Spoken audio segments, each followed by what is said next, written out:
Okay, I believe that's everything sufficiently sauce. Oh, we have pink this evening. I wonder what determines that. Well, good evening. I'm going to call you Kate Socks. Is that okay? I feel like I've had this conversation before. Anyway, good evening. Hello. I would say good morning, but I just said good evening. The point is, it's 9 o'clock, and for anyone who's watching who actually cares, within the past week I went to a not really gaming convention, but kind of, and while I was there, I got all 10 gym badges of the Unova region of Pokemon, and also an Ocarina, and I kind of wanted to learn how to play it in time for this stream, and I get really paranoid about playing it around the house in case the loud shrillness of blowing a spaceship-shaped flute disturbs people. So on the note, I should probably just... I could go and grab the badges while I'm waiting for other people to join the Discord call, because I am, as I usually am. Like, they're not massively large, but I shall grab them. And since I'm here as well, a third thing that I bought whilst there...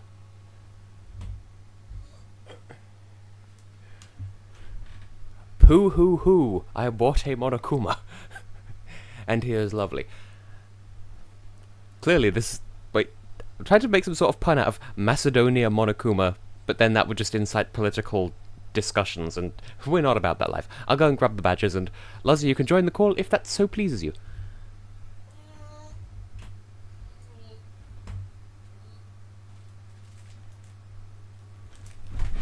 Okay, they're in a bag, so you can sort of only slightly see them.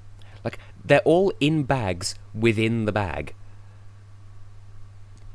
I got a bit of... Ah, right. Okay, Lucas was referring to the Ocarina. I just got really kind of paranoid. Like, wait, if I stream too quickly, I will alter the course of history? But, yeah, that makes sense. But, yeah, so there are the badges. It does include the two that were... I don't know if you can see any of them from this angle, because like, they're all individually bagged inside this bigger bag. So, yes, bagception. And I chose them for a couple of reasons. You can sort of see the one from Unova City Alolan form there. Like, I chose them because it was the best value for money, because there's 10 badges instead of 8, and also Gen 5 is my favourite Pokemon generation, so everybody wins. Oh, that's a point, Happy. I'm assuming they have different names in German. They probably do. A lot of things have different names in German.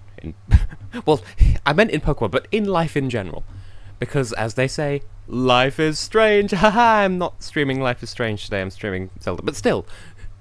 Well, I'm glad y'all are supportive.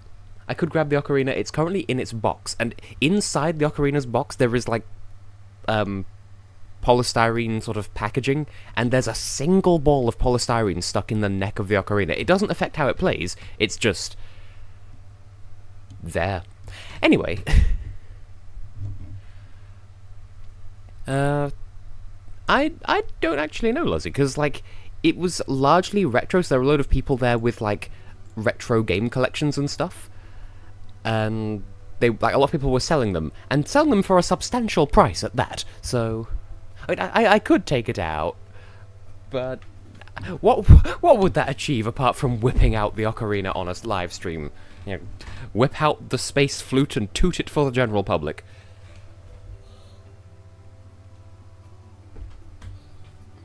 Also, I went in cosplay as Kaito Momota, and nobody said anything, but then there was, like, one other person there who was in cosplay, and it was this child who was dressed as Luigi, and it was adorable.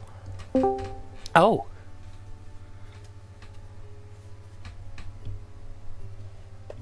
Are we having Christmas? Gotta love those polystyrene noises. I don't know if you can hear them, so... There you go, polystyrene noises. There's the fingering chart that teaches me how to finger my flute. Yo there, friendo! There she is. So here's the space flute. It is the accurate colour, it's just hard to tell because of the lighting. It's got little Triforce on it as well, so... That is cute. Well, That is cute. So, to quote Skull Kid from Majora's Mask...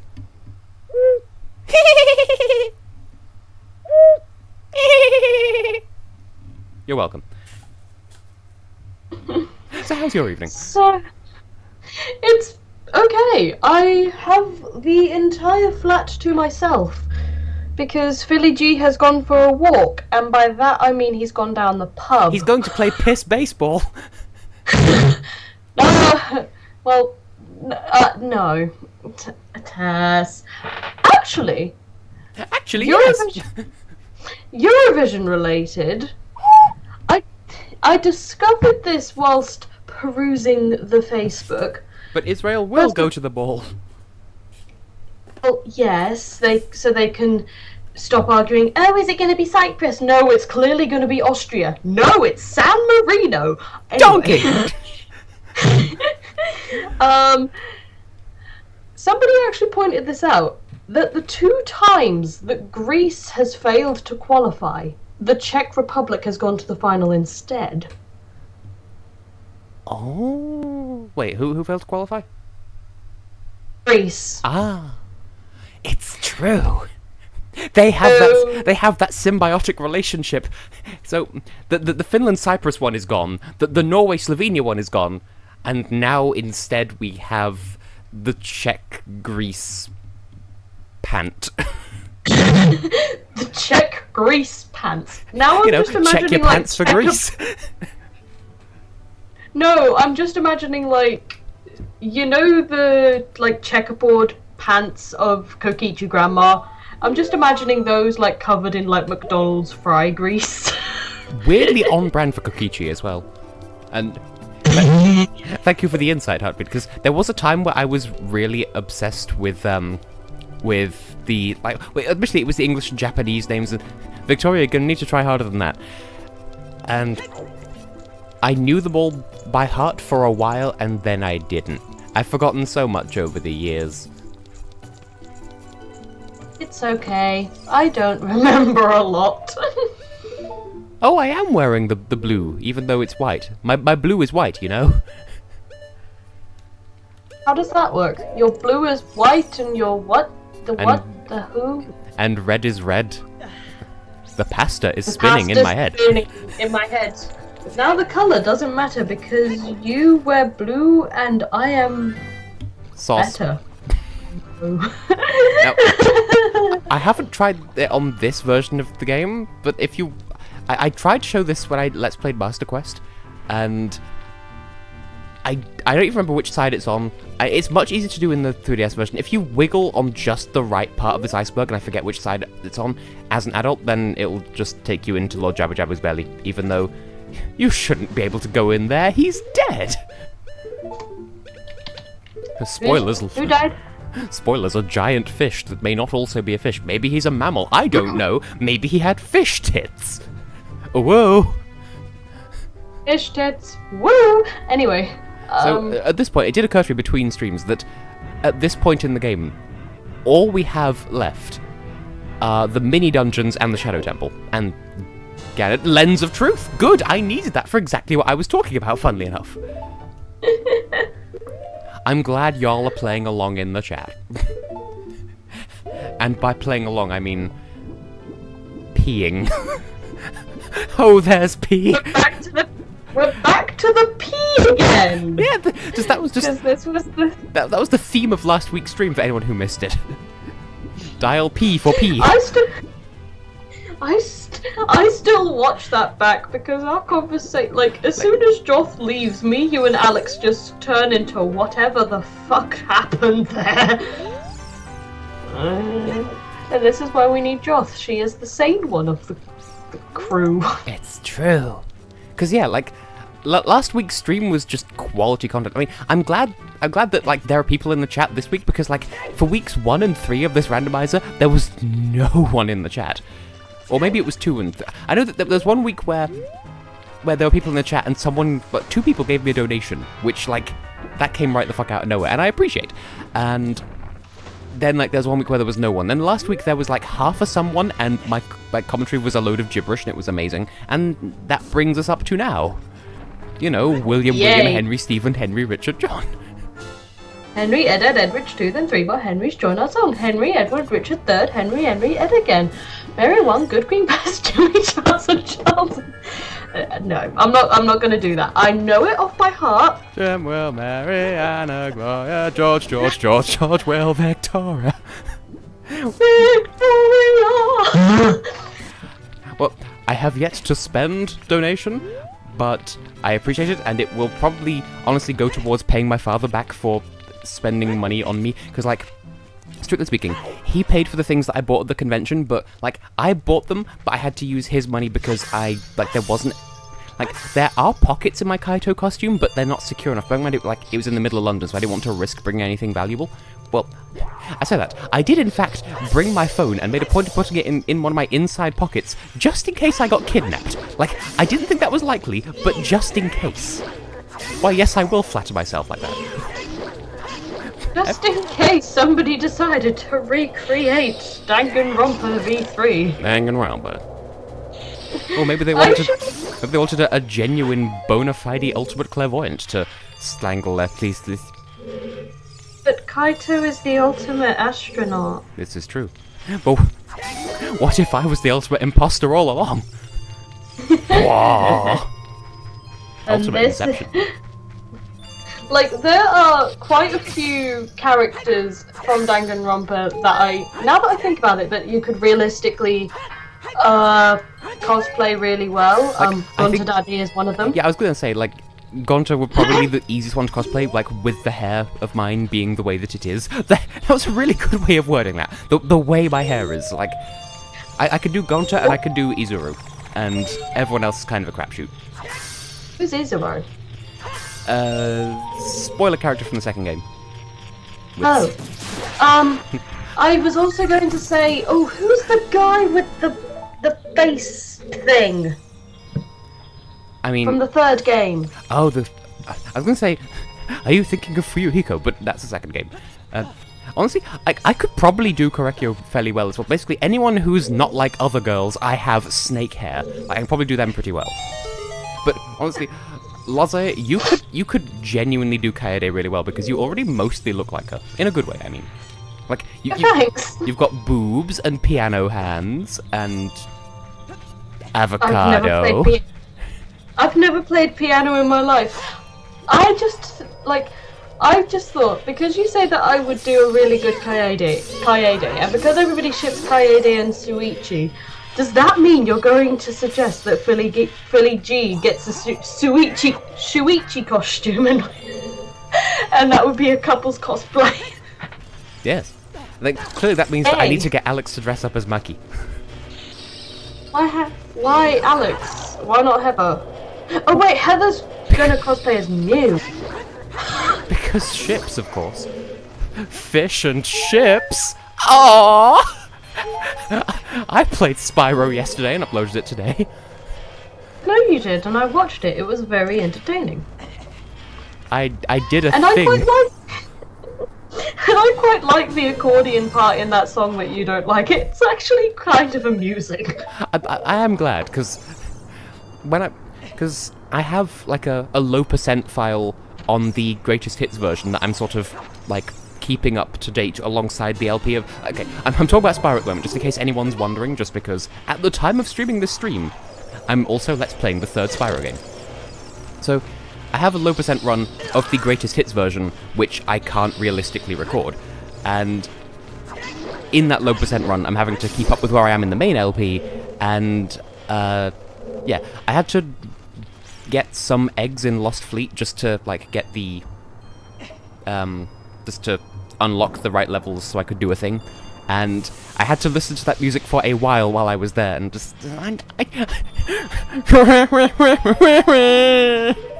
that's what the accordion sounds like, and it's so annoying. I think I'd appreciate it a bit more if it wasn't just Sheila's theme with an accordion on top. And if you're asking me, my hair is about as straight as my personality. I.e., it could be, but it's very wavy, so it's not entirely clear.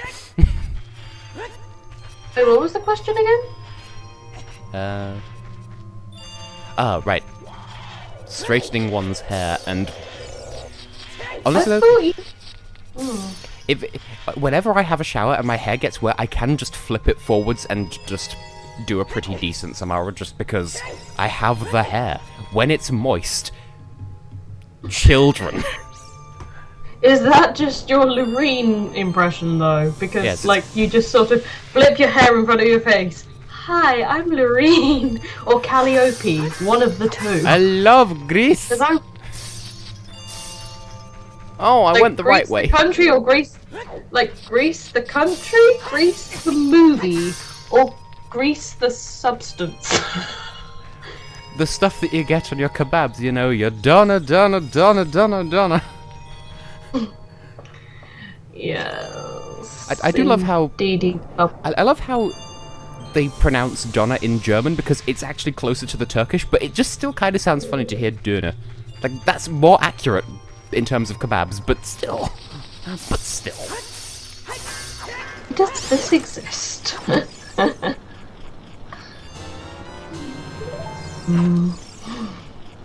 No context was given that day. Where am I? Because everyone can roast beef. That's gonna be my new thing. Yes. So for a while, my thing was just, without any context, 'cause it's a pest when you're hungry. Well, I've replaced that with, 'cause anyone can roast beef. And that's just my thing now. It's half of a punchline, without any of the setup or the other punchline. Well, dinner. Well, we do, funnily enough. Like, it's sold as like a sort of low-budget fast food kind of thing. Like, it's usually sold in the same places that sell fish and chips. But I've never tried it, but I've smelled it and I've decided I probably wouldn't want to eat that. I've tried it and it is incredibly bland. Oh, and you know she's serious because we're British. We like our national cuisine is super pooper. Seems are gonna blind me. I'm glad we had the same thought there. But like, British history. Conquer half the world in the name of spices and then decide we didn't like any of them. Accurate. Although the super pooper beams are gonna blind me thing, has Tess actually ever seen any of the Mamma Mia films? No. That answers that question.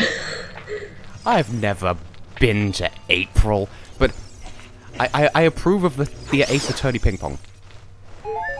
Ace Attorney Ping Pong. So, here's the thing. How do y'all pronounce the name of Miss Hawthorne from the third game? Because, strictly speaking, like, it's spelled Dahlia, but Dahlia the flower is actually pronounced Dahlia, or so I've been told. So it's got an H in there, but it's, like... But either way, she is evil. Make no mistake about that. Like, you know how there's that rule that says that every rule has an exception? Well, she is the exception to the people die when they are killed rule. Because she's in, like, every... Okay, kind of spoilers. But she's in, like, every case in that game. I'm assuming you never attempted to play the Ace Attorney games, Lozzie. I have never played the Ace Attorney games. They sound interesting though, but... It's like Danganronpa, but less so. I thought you was going to say, it's like Danganronpa, but child-friendly. I mean, there's still murder, but that's surprisingly accurate. And everyone has terrible puns for names. Yep. And I just spat all over my computer screen.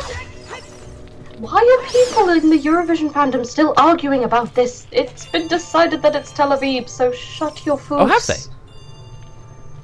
They're still, like, arguing, like, oh, clearly it's going to be Cyprus. This is a fake news thing. It's still, there's still hope that it could be Cyprus, Eleni, Ferreira's queen, and all that jazz. And I'm just like, really? Really? I just had a stupid thought. No. Eleni Ferreira Rocher. I am surprised nobody else has come up with that. Well, camera? Camera! The camera just had 2.5 strokes in a row there. But that is the power of Eleni for you. Hairography infects the camera. Really? And there is a perfect Wikipedia's photo. not confirmed? What? Oops, sorry. Wikipedia's not confirmed that Tel Aviv is host city, but I'm just going to just smile and nod that it's still going to be in Israel. Carry on. Perfect image of you doing hairography, I think is what you were going to say. Yeah, there's a photo from the wedding with me doing perfect hairography hair. I will finish the thing and send it to you soon, by the way. Just takes a bit of work. I had to like flip through 2,000 photos just to, like, I'm not even exaggerating, that there were just shy of 2,000 photos taken by the official photographer, and then an extra plamble mained by me. And see, I don't like the prevalence of the word turnabout in the Ace Attorney like chapters, because like the whole idea is the title of the game in Japanese is, I think, Turnabout Trial. And, like, we don't really use the word turnabout in English. Because it's supposed to be, oh, you need to turn your thinking around, that's the joke. And, like, there's always a key point in the trial where everything turns around, like... But the word literally never comes up in the English translations of the game, apart from in the chapter titles. It's dumb and silly and... it's whatever. I mean, Danganronpa can abuse the word despair, so it's fine. Like, well, first of all, I finally understand where that person that created, like, the Ace Attorney My Little Pony crossover got the word turnabout from. Is that actually even a word that we... No, you were just saying how that wasn't a word that we use in English, really. Like, it exists as a word, we just never use it. Did I poo? Well, like... I think I pooed. Like... On the puzzle. Shit on the puzzle. Oh wait, no, there's hope yet. I can suck it back up. I can reverse shot. Carry on. Like, what would that word even mean? It turns, but in a direction that is more than one direction. Hello. Oh, hi! The sanity has returned. The only one. Meanwhile, I'm just looking at a video of what if Danganronpa V3 characters were cats? That reminds me, a while ago, I googled furry Danganronpa, and I was pleasantly surprised by how wholesome the results were. Huh. Explain. Explain your cheese. Well, I was expecting, like, I wasn't looking for fetishy, smutty shit, but I was expecting that because of the negative stereotypes about us furries online. Because this is how this is. Speaking of furries, here's a woof. There he goes. Speaking of woofs, Tristan is aware that I'm streaming. I wonder if he'll drop in. He is a celebrity and you must treat him as such because he is amazing people. He is amazing people. I know, and I've been meaning to talk to him about the thing that I'm working on, but I just haven't had the chance to. Ha! And it really annoys me. Speak of the adorable devil he emerges. Yay! Hi, I'll get in touch with you soon. We're a happy family here. Yay. Yay. I choked on my own furriness. Well, if y'all ever feel like making fan art, which I don't know why you would, my persona is a lion. Be gentle. Oh, don't worry, I will, Tess. Yeah. Considering I know what Alex's is as well. Well, that makes it sound even more like you're gonna do a porn. What? I mean, I'd ask you guys for permission, of course. More courteous than most internet. I mean, I was rewatching the other week the Patreon. I know I've already talked about this. The Patreon bonus video about the Jerry incident, where someone there are several layers here. Someone commissioned an artist to make porn of one of my original characters without telling me, and I don't know how to feel about this. What? Wait, what? This happened. Have either of you met Jerry? What is this? Also, who? Why? Well, I don't know what... Like, if nothing else, I would have at least liked for them to have told me. Like, the only person that it could have been, if it's someone that I know, would be Alex. But he's, like, vehemently denied it on several occasions. So, I don't know, like, has someone... like, the thing is, I can use color theory of all things. Like, I hate color theory, and I can use it to prove that it isn't just a coincidence, but rather, it's genuinely... Because the character in question is just a shitty recolor, and because of where the colors are on the recolor, I could prove it because there are 2 that were put there with purpose, and 2 that were chosen at complete random, and the odds of all 4 lining up perfectly are so astronomically slim. I don't even know why I'm going after Gold Skulltulas, by the way, because I think we've got everything we can get from that. Get that Gold Skulltula. You deserve it. Yeah, we have 55. Oh, I have all the songs now! Oh! Cool. What was that noise? Something alarming. Oh, you have 5 of the medallions. Which means that I'm going to get the Shadow Medallion from the Shadow Temple. Well, I don't want to pester the person who was commissioned, because, like, they did, like, when they posted, and again, this is because someone linked me, I think it was Alex, actually, someone did link me to the image in question, and in that there was, like, a footnote saying who it was that commissioned it, and I did, like, search the username, and there was no sign of them anywhere on the internet, so... There's porn of Jerry now. I think the thing that I'm angriest about is... It's disturbingly on-brand, bearing in mind Jerry's personality as well. Like, I don't want to validate the whole thing, but, like, it's not wrong, but I don't like thinking about my characters like that. Alex does, which is why I suspected him.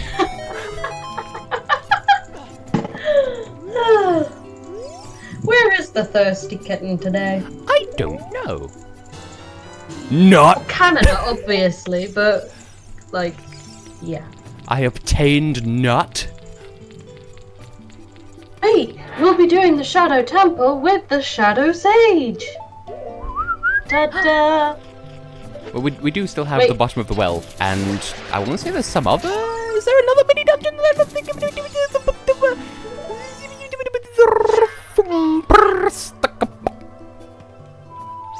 What? I don't speak English. Shadow the Hedgehog. Shadow the Hedgehog? You're not even good enough to be my fake. That's the only that line I know. Well, I can only remember I am Shadow the ultimate fry cook in this McDonald's kitchen. I will use my skills to pay the bills. This is who I am.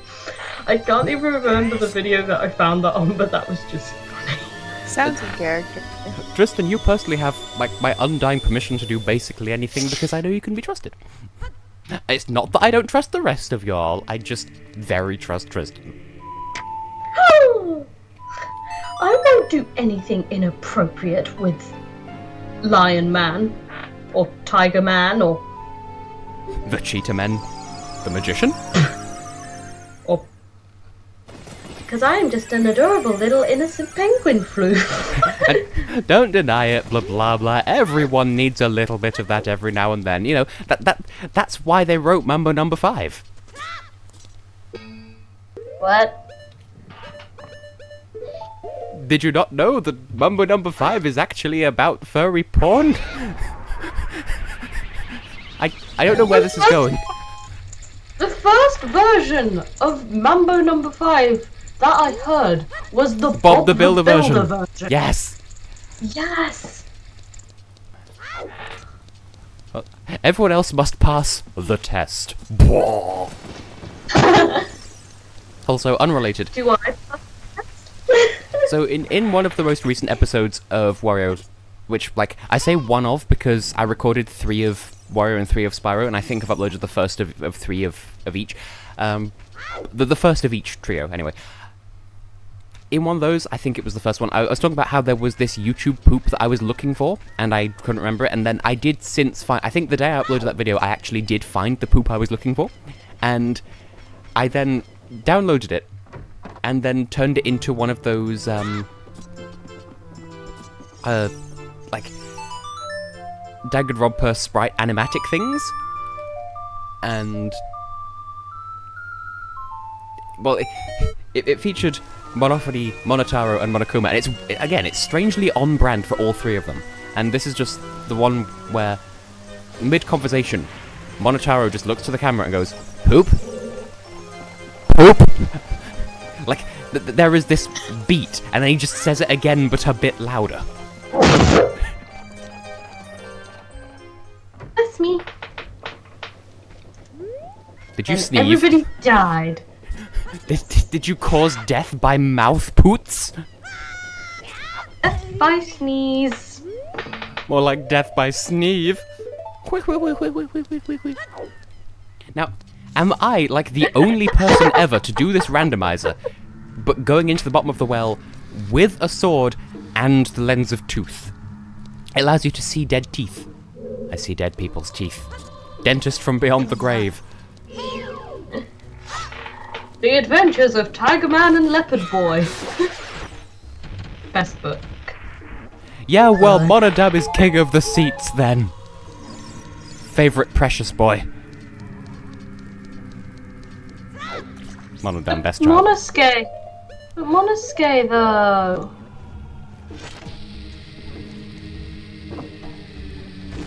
Like seriously. I think Mono Kid is underrated, but at the same time, he's not one of my faves. So there's that. We can all agree that everyone hates Mono Kid. Yay. Probably deliberate irony, bearing in mind they're all trying to push it like, oh, you know, clearly Monodam is the least popular, and it's ironic because actually Mono Kid is probably the least popular. Hello, chest. Hidden behind a wall. Woohoo! Oh, we could hold more seed.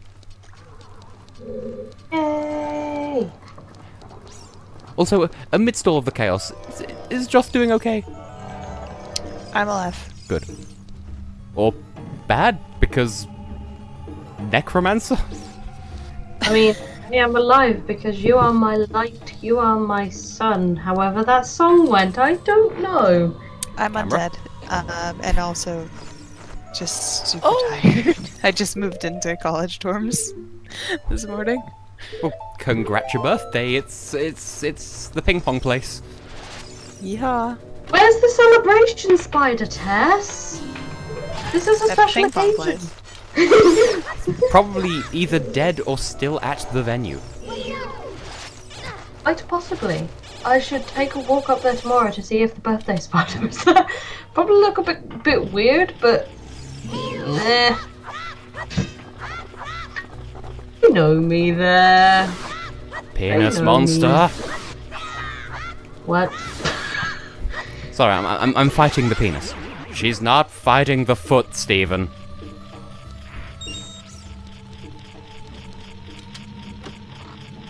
Even universe?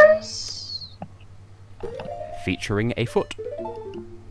Yay! An entire foot. I mean, what if spoiler characters, not diminutives, like, what if their underlings used foot chips because of legs? Legfoot. Leave. Oh. Garnet was fighting the foot all along. My god. Ah! I looked at the chat for half a second and then I made like Paris and I fell. That's what happens. Paris and what? I made like Paris and I fall? What? What does that have to do with then? What? When did Paris fall? Laura, I'm gonna give you a moment to digest the whole thing and see if you come up with a piece of chalif. I don't know what you're talking about. Is it a Eurovision thing? You know that thing that France always has in the background whenever they read out their votes, because otherwise how will you know it's Paris? Oh yes, the Eiffel Tower. There's the joke. Ah. I fell. Is it like that? Oh, I see. I was then thinking, like, when did Paris fall? But then there was that one entry of theirs where they had subtle hints in the background just to remind you what country it is. I believe that was Requiem, where it's just, hey, we didn't know what to put in the background, so here's the Eiffel Tower from several different angles, and now we're upside down. Yes. Reasonable.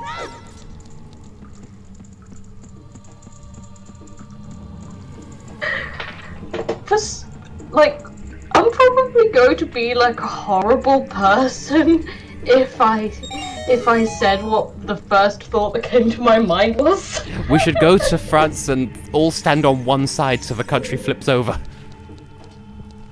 No. Oh. Sad. It was regarding Eurovision. It was regarding Eurovision staging. For some bizarre reason, I'm just now getting like this mental imagery of like Italy's staging, and just behind them there's just sort of like all these explosions because cool guys don't look at explosions. I don't know. I thought you were gonna say like behind them is just the Leaning Tower of Pisa, because Like, they're trying to no. play France at their own game. No, because their song is about like you haven't done anything to me, but there's been all these terrorist attacks and stuff, and that's what their song was about, I think. You haven't done anything to me, and to prove it, I wrote a song about how little you've done to me. Lily, I just Laura with you test. What? What? Test for Eurovision 2019. Yes. I got the love in a bottle. I got the power of love. I wanted to get that. Yes. But blah blah. For what country should Tess represent? Should he go for the UK? Should he represent Sunu? Yeah, I should take pride in my Sweden? role as Stan Marino. Should he like completely troll Krista Bjorkman and try and represent Sweden? And then when the day comes, just stand on stage and be like, I don't need to say anything because you get a vote for me anyway. Sweden. Just to be as big a trollio as possible. Clearly. Clack Wait, blella. what year? Wasn't it one year that you wanted me, Alex, and you, or me, you, and Heather to all do like try and represent Switzerland? It was one just year because- or something. Just because they were accepting entries from anywhere, and now they're not. Now they're not accepting entries at all. Like, they haven't withdrawn, they're just taking a splanky day off.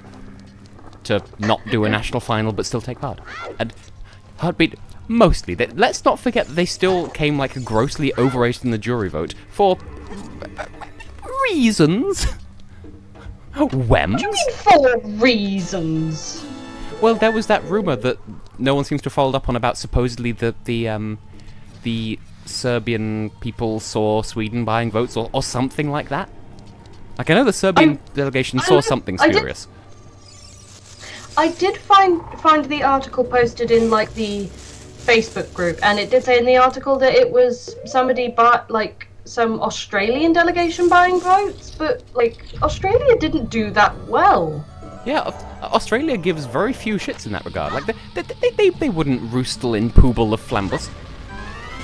Like, maybe it's like somebody in the fandom that's just like, oh, I don't think Australia should exist, therefore I'm going to reword this article so that Australia looks bad. But I haven't seen another article since, so... I'm just going to say that it was Sweden. I mean, Sweden makes the most sense, because, like, they're the ones who did stupidly well with the jury, but then stupidly badly with the public, and, like, that kind of discrepancy is suspicious, but, like, I'm not saying we should cast aspersions on them, I'm just saying, if someone did, that would be the first place I would start looking, just because that's what the numbers suggest. Like, it wasn't even, like, one of their worst entries, I just don't like it, like, Sweden's song this year. Like, I mean, their song from 2017 was Tune and My Winner, but, like, no.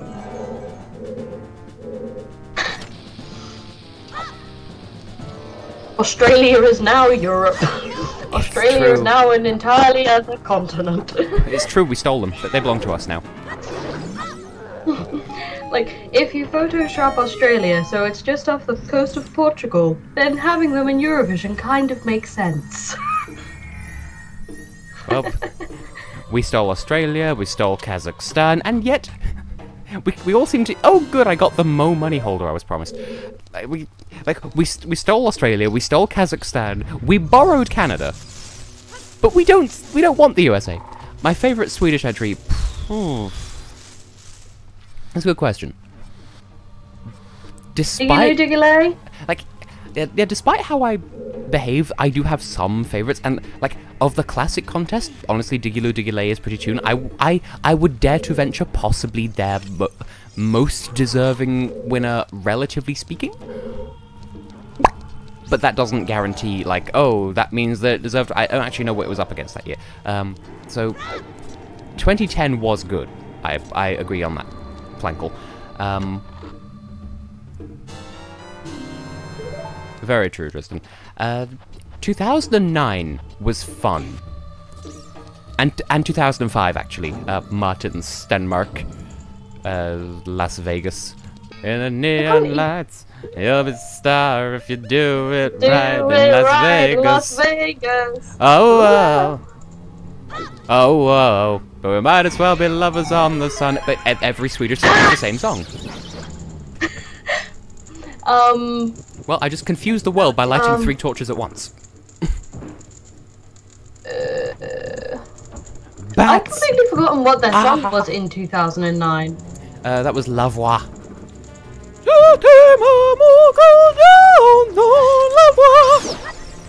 I don't know how I did that. I'm angry. Neither do I. This begs a question. This begs a question in my mind now, because I've just remembered another song from like their national final in 2009.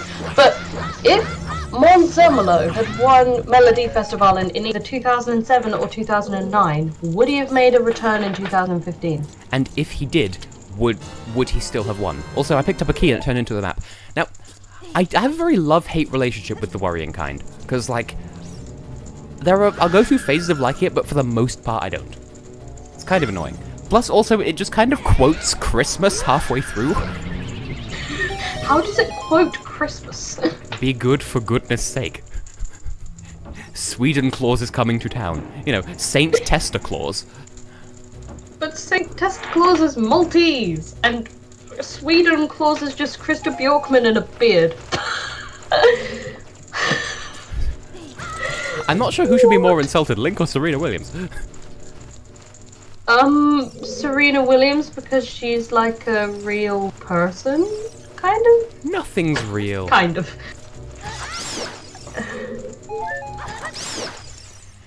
Okay, 2011, I like, but I feel like trash for liking because it goes against my code of ethics. But also, Pokeball. 2011. I remember, like, that was the first year that I made scorecards for general use at home, and when Sweden performed, because like that year I hadn't heard any of the songs ahead of time apart from the UK's, and when I first heard it, I wrote on the score sheet, "Oh no, a threat?" And they kind of were, because they came third. Oh yeah, I had scorecards that year as well. Was that the year where your sister rated Booty? Yeah, that was the year my sister rated Booty for like she was going to do it for every single song because she did it for Sweden, and then I'm just like, are you just going to do that for every song? And she's just like, yeah, and then she never did, so Sweden won the Booty prize. It's like the Booby prize, but like bootier. Is Joth still okay? I feel like we're talking about very Eurocentric things. Oh, I'm sorry. Fine. No, you're fine. You're fine. I'm just like real tired. I might ghost you, and it's not your fault at all. Okay. I feel bad. And also, for anyone watching, is the audio balancing okay? Because like for the past couple of weeks I've been sort of twaddling with the audio, and like I always end up quiet compared to how I should be, so... Meow. So Link, that is so not what I wanted you to do. It's unreal. Good! Pardon me? That was teeth in musical form.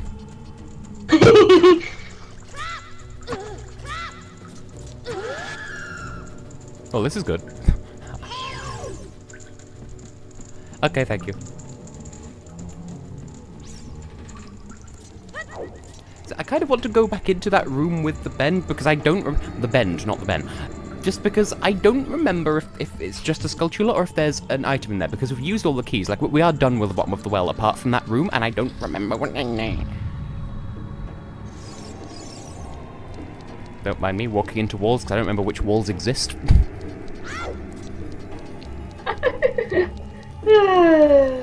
Sometimes you just gotta run into walls at top speed, head first, until you reach. And you'll pass through it eventually. Get a way through, and that's the life motto. Yes. Yeah. Words of wisdom from Shadow Sage. Yum. And it helped me that, like, that's the other half of the reason why I don't like. Well, half of the reason that I don't like that rule is because it's dumb. Half of it's because Macedonia got murdered by it twice, and the other half of 3 is because it favoured Sweden when they came 12th in the semi-final. They would have failed to qualify, and then they would have had their cultural hysterectomy sooner, and then there would be children. What?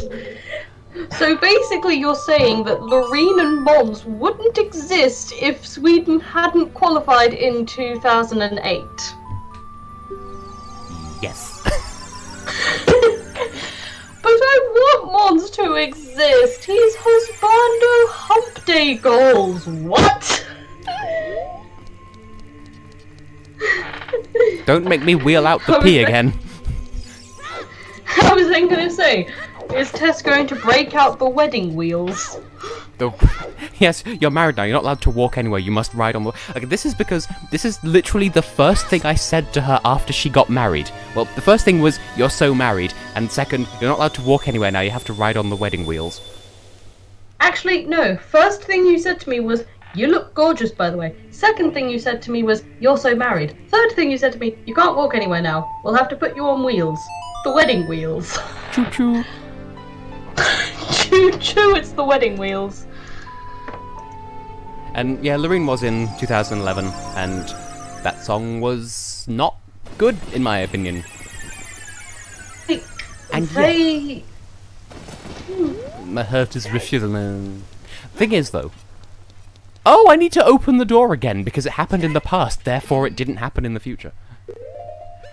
Like, I do unironically like statements, but if it had gone on to represent Sweden that year, it would have done unfairly well for the wrong reasons. Like, people would have voted for it because it's Loreen and for no other reason. Like, they wouldn't have voted on the quality of the song, they would have just voted, "Oh, I like her, it's that mop that stole my virginity in 2012. That's what every UK fan of the contest sounds like. Ahem.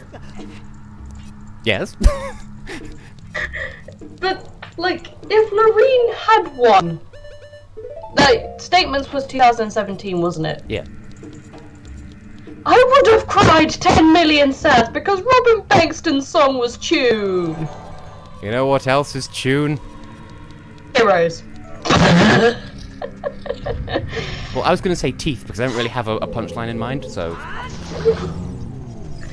Like, I just said Heroes. It could be the Mons Zamolo version, it could be the David Bowie version, nobody knows. It could be, that other one called Heroes. Yeah. Yeah. Or, Clearly. or, Sonic That's Heroes. such a, like, We The are Sonic Sonic Heroes. Why did I just say we are Sonic Heroes to the tune of Power Rangers? Because money.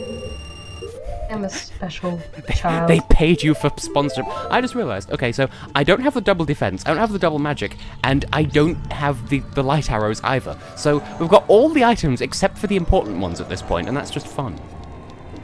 Woohoo!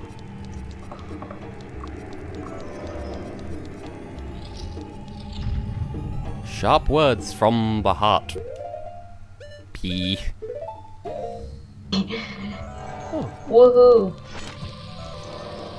yes. I don't even have the super sword, the big fucking dildo, the super speed, the the thing that you stab people with even better than the first time. You know, swords. And hi! Cartoons. Exist. I agree, Yohio is good. I can read Japanese, you can't bite me.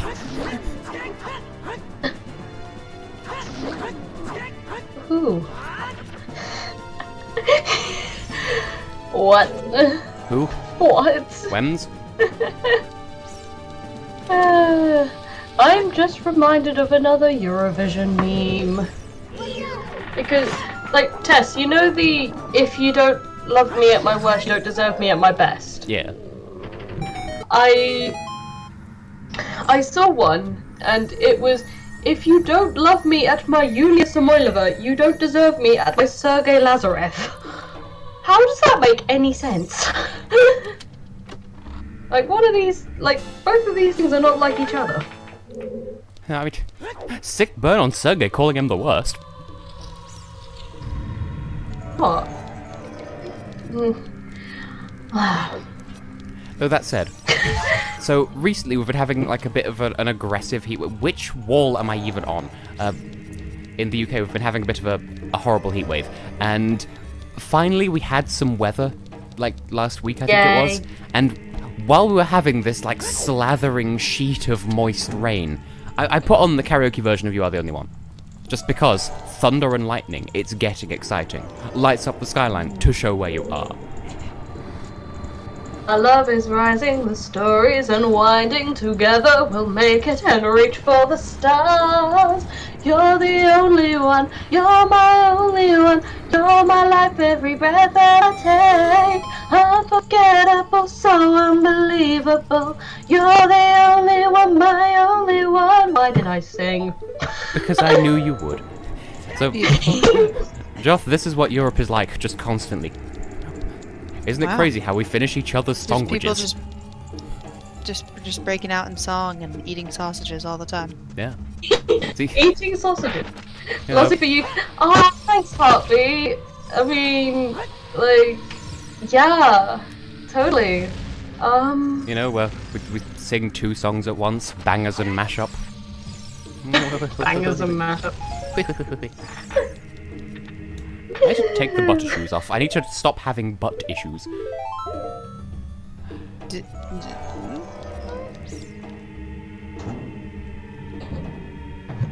Or, to quote Djibouti Dubs, that's your asshole blowing out. Blowing out your ass can lead to anal leakage, another problem solved by the Banoodle.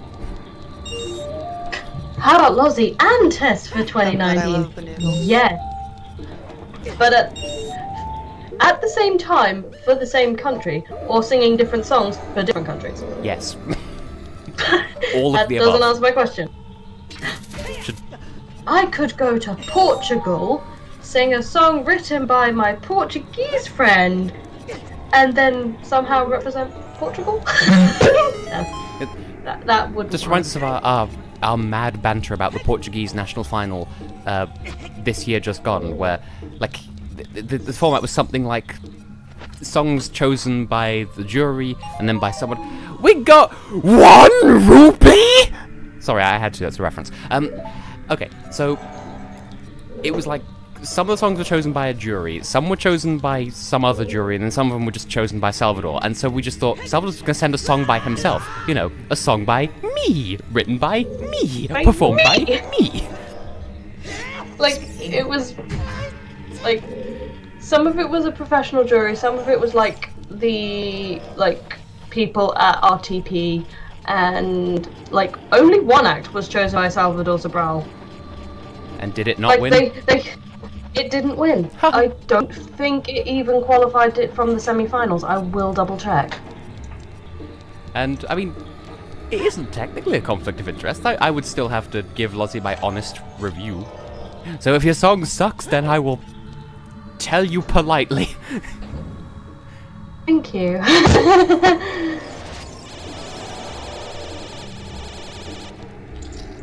And one day I will review Wems by Kanye West. Performed in the Kazakh language for the moon. Language. Well, what about fun with maths? Ah, Shegas Matematica, the national anthem of Bulgaria. performed by Plam. How is Plam these days?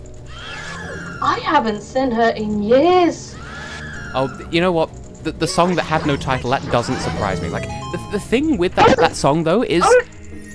Did it genuinely have no title, or was it entitled Sem Titulo? It did qualify. I thought it didn't. I had, for some bizarre reason, in my head that it didn't. But no, I'm getting confused. But it didn't do that well. Well, Because it didn't have a title. Clearly. Well, clearly, Salvador taught him well. I mean, I don't know. It was really hard to find a favourite from that national final this year. Like, seriously. Well, I wasn't a huge fan of Au Jardim, I to be fair. didn't feel much for it, like, one way or the other at first, but then, like, I sort of warmed to it later down the line. Later down the meringue. I'm gonna change into the charcoal outfit, just because it needs some more screen time. Since when am I obsessed with Bulgaria? They just keep sending good songs. They just keep wearing good socks. Au Jardim didn't even win with like the regional juries. Like Salvador didn't even win in like his year either. Like he can like he won with the jury but not the public, or vice versa. And yet people are like, oh no, I've always believed in him. Like, no, you haven't. You literally did not. I've always not been a fan of Omar Peluche Deutsch. Like, it's funny. I was talking about this like at home earlier today, just with my mother, about how like I was like in my review of Omar Peluche Deutsch, like I was completely fair and gave like both sides of the discussion, and yet people still gave me hell for implying it was anything other than the perfect song, and that's just gonna make me hate it even more. Like, I didn't actively hate it at the time, but like if y'all are gonna like give me shit for having an opinion about it, then like okay, fine, fuck it then. Fuck it to the seventh circle of fuck. You feel? I feel. And yeah, Salvador won with juries but not the public. What? Europe is full of fight and music. Like War, the musical. And talking in code. Really? I mean, that is what Eurovision is. Just some of the codes are musical notes. Seems reasonable. Clearly there should be a Eurovision musical. See, you would have thought that, like, there are enough at this point where, like, you could make a musical, or like what they call a jukebox musical, where it's like the songs already exist and they retrofit a story around it. Like, you'd be able to do that easily with Eurovision songs. Yeah, like, I mean, it doesn't even have to be like the plot is somebody's wanting to go to Eurovision. It could be a jukebox musical like Mamma Mia, Yeah. like where the plot is completely separate from the ABBA songs, because what does a girl on a Greek island having daddy issues have to do with ABBA? Really? Both Mamma Mia films are pretty good, TBH. I've discovered loads of ABBA songs that I didn't know existed. Like Mamma Mia. Never heard of it before. Well, I knew it exists. I knew Mamma Mia existed. I knew quite a lot of them existed. But like, why did it have to be me? Is tune? But then that's probably just how Krista Bjorkman feels about being head of delegation for Sweden. Why did it have to be me? That's why he's quitting.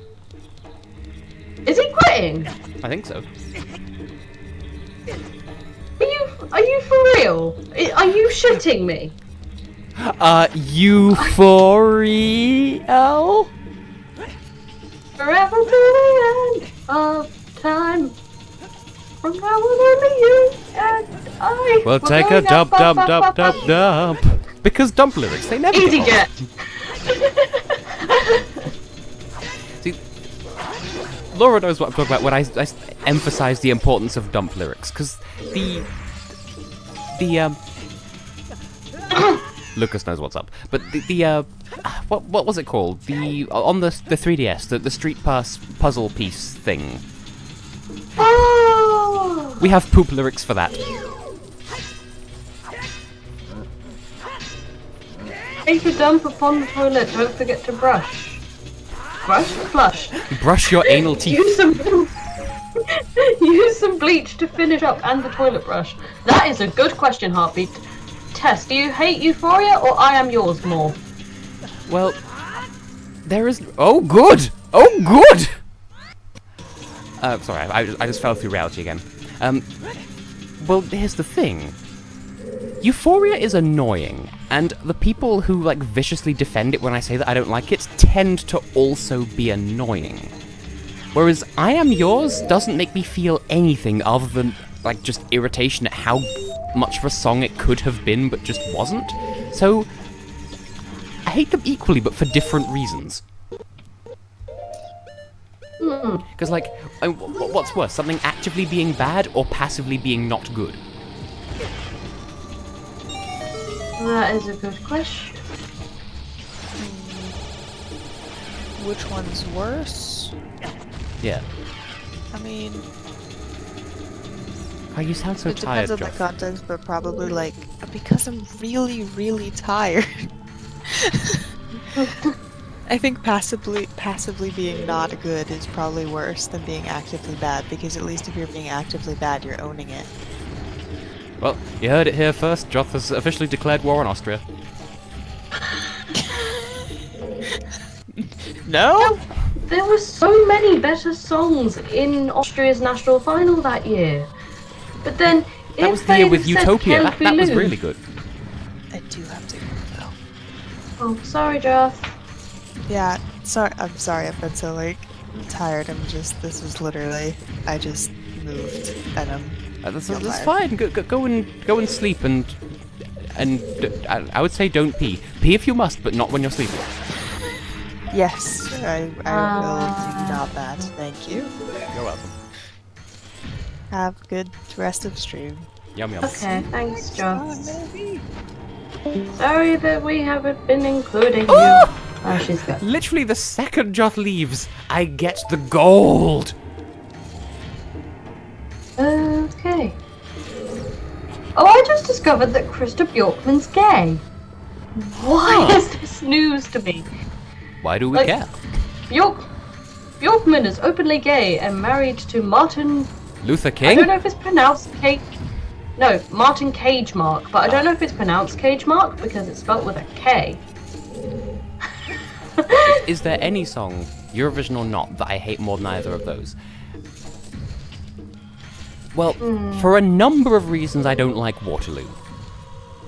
Because, like, the song itself, all of its implications, again, people viciously defending it without giving, like, without leaving any room for any disagreement whatsoever. Like, there's that.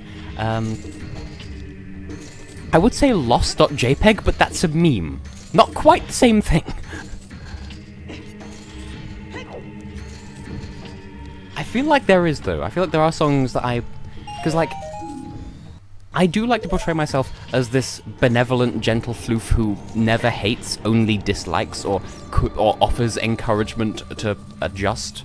Like, I don't like the idea of hating things. But that doesn't mean that I don't. I feel like there's a reason why I shouldn't like Empire State of Mind, and I forget what it is. Concrete Jungle, Wet Dream Tomato? Oh yeah, that bit's kind of annoying.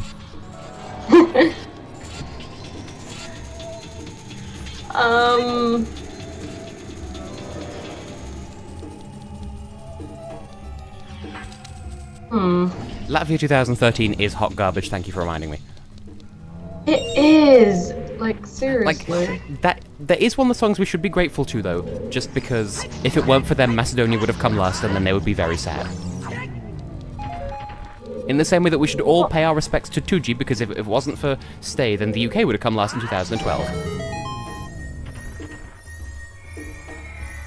Wait, did 2G die then? Oh, no. Well, I don't think he did, anyway. I know he did that questionable song about packing heat, and it was just a load of kids with, like, metaphorical guns? I don't remember how... Oh, now we have double dong defense! My dong has been defended! Twice! Clearly. It's a thing you need in life. Wait. A condom is dong defense, so if you wear two... Yes, that's not how it works. you can get half as pregnant as before. Condoms Oop. are supposed to stop pregnancy, not help it. Oh. Whoops. Well... Well, Alex is pregnant now, nothing we can do now. I would say that, like, in terms of performance-wise, Love Unlimited, because 2G was kind of not great live, but then I like them both. I think they both should, but okay, Tristan, I apologize for the behavior of my species cousins. Is that how I'm related to cats? Well, anyway, because Love Unlimited was good and fun, but I guess kind of gimmicky just because it's one of those, the song is in so many languages, the floor, it's a The Floor is Lava song. Because, like, it's good, but it's a bit, like, gimmicky in that regard. Whereas Stay was at least, like, a real-world sounding pop song, I guess? Yeah, I don't get why people, like, think that Eurovision and the charts should be, like, two separate entities and then yet freak out when they hear a Eurovision song in the real world. Like, I went to a cafe and I heard Fuego! Good for you! It's almost like that song was written for the charts or something. But yeah, people who think that Eurovision and the charts should be separate have got it exactly backwards. Like, I don't think they should be two separate entities. I think, like, if a Eurovision song ends up in the charts, then great! Like, realistically, the idea of the contest is to have a song that represents a country. So if it represents what's in their charts, that's ideal. Because it represents what that country is about musically in that year. So, you know... What is the Cyprus problem? Explain. Eggs. Heartbeat.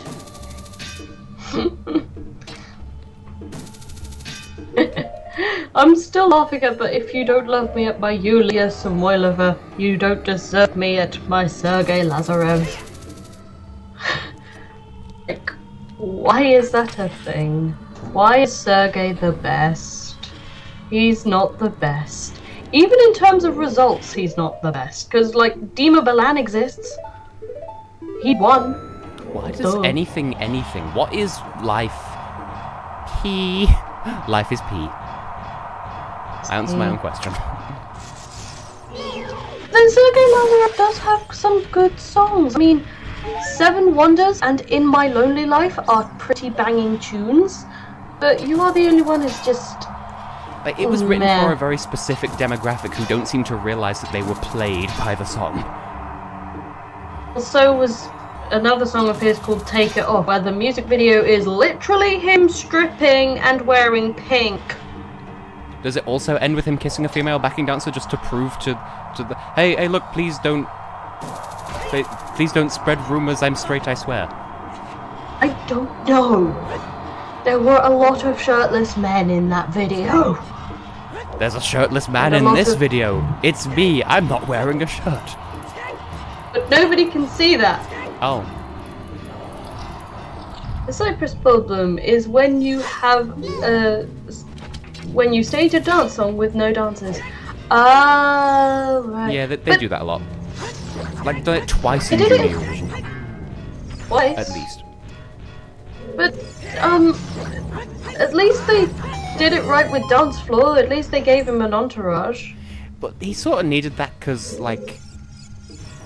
His singing was kind of eh. He is a dancer, I will say that much. Yeah. His name is Lola, he was a showgirl. With yellow feathers in her hair. Cyprus Cabana. Cabana, Half of my heart is in Cyprus. See, that's what I was expecting Margaret's Melody Festival song to be. Oh yes, Yes. the test nipples are very much out. And...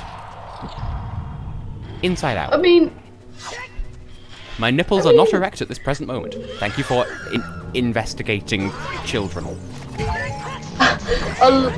a lot of people were not liking a lot of the Spanish, saying that some of the songs that were in Spanish in certain national finals were a bit bizarre because they're clearly ripping off Despacito. No. If they're Clearly ripping they it off, were that makes them a inspired. sequel. They're Despacito. But clearly they were inspired by Despacito, which was in the charts for to make a national final song for Eurovision. And I mean, if they complain about Spanish songs doing that, then what was the point of Spain having national floof? What about Despacito? Two Despacito. Podcast has a lesser approach to Eurovision, RTE or BBC. BBC is getting better.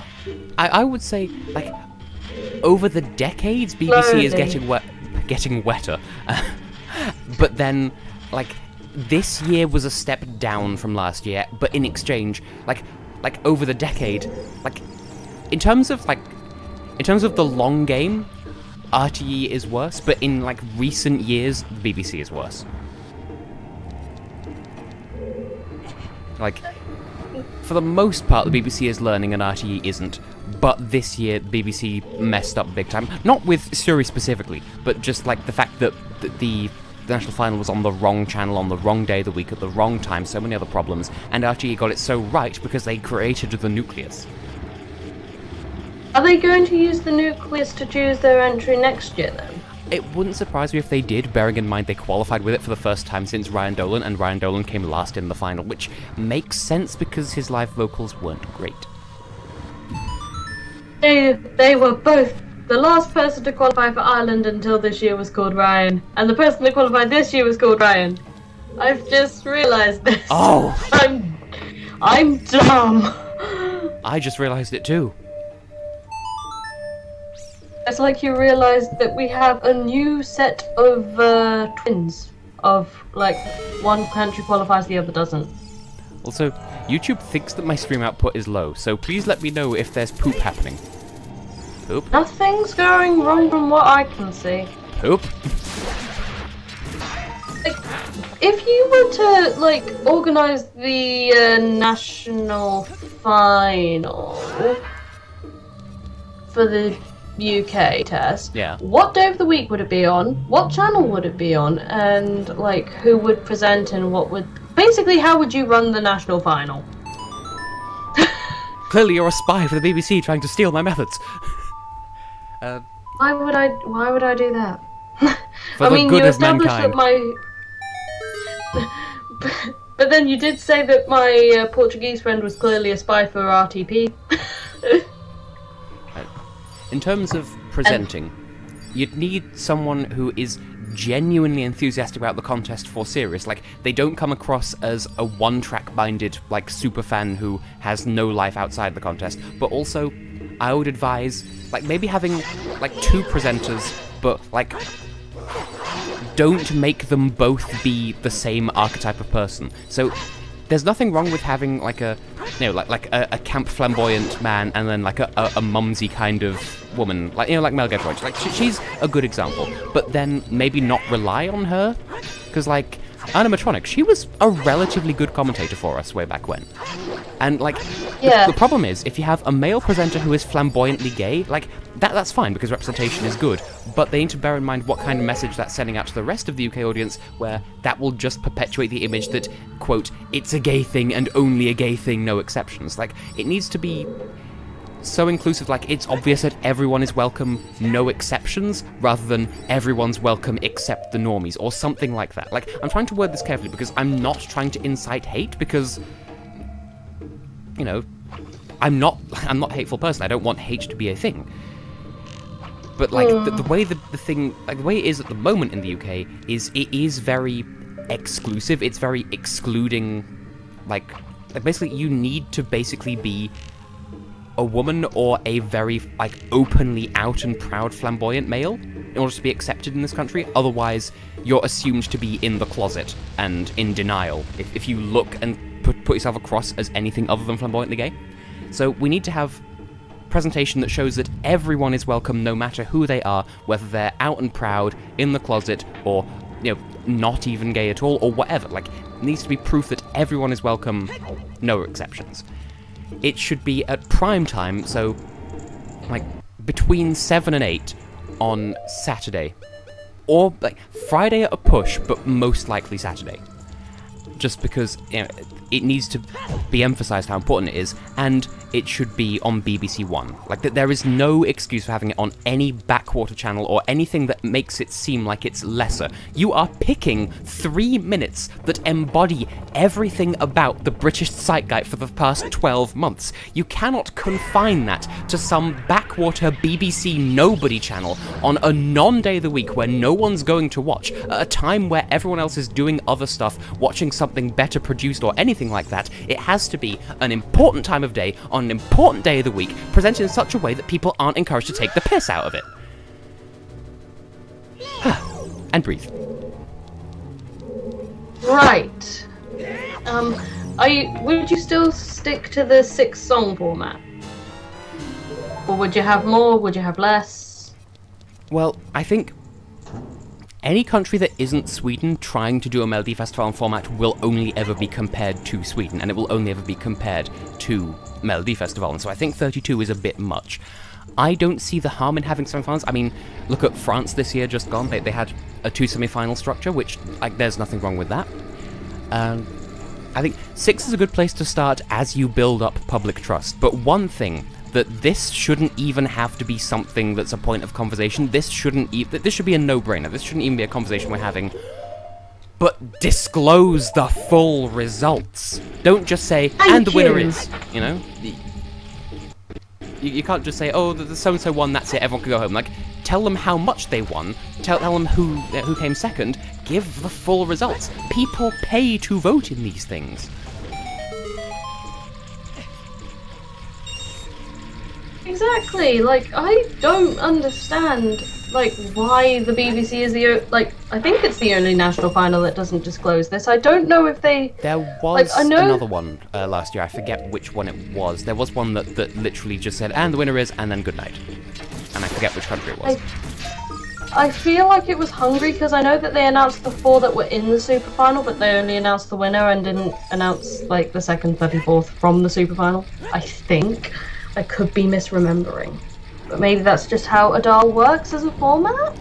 Adal is kind of strange. Oh yeah, I think it was Switzerland. Oh no, hang on it, because I think Red Lights came second. Well, in that case, I don't remember. I think it was probably Hungary.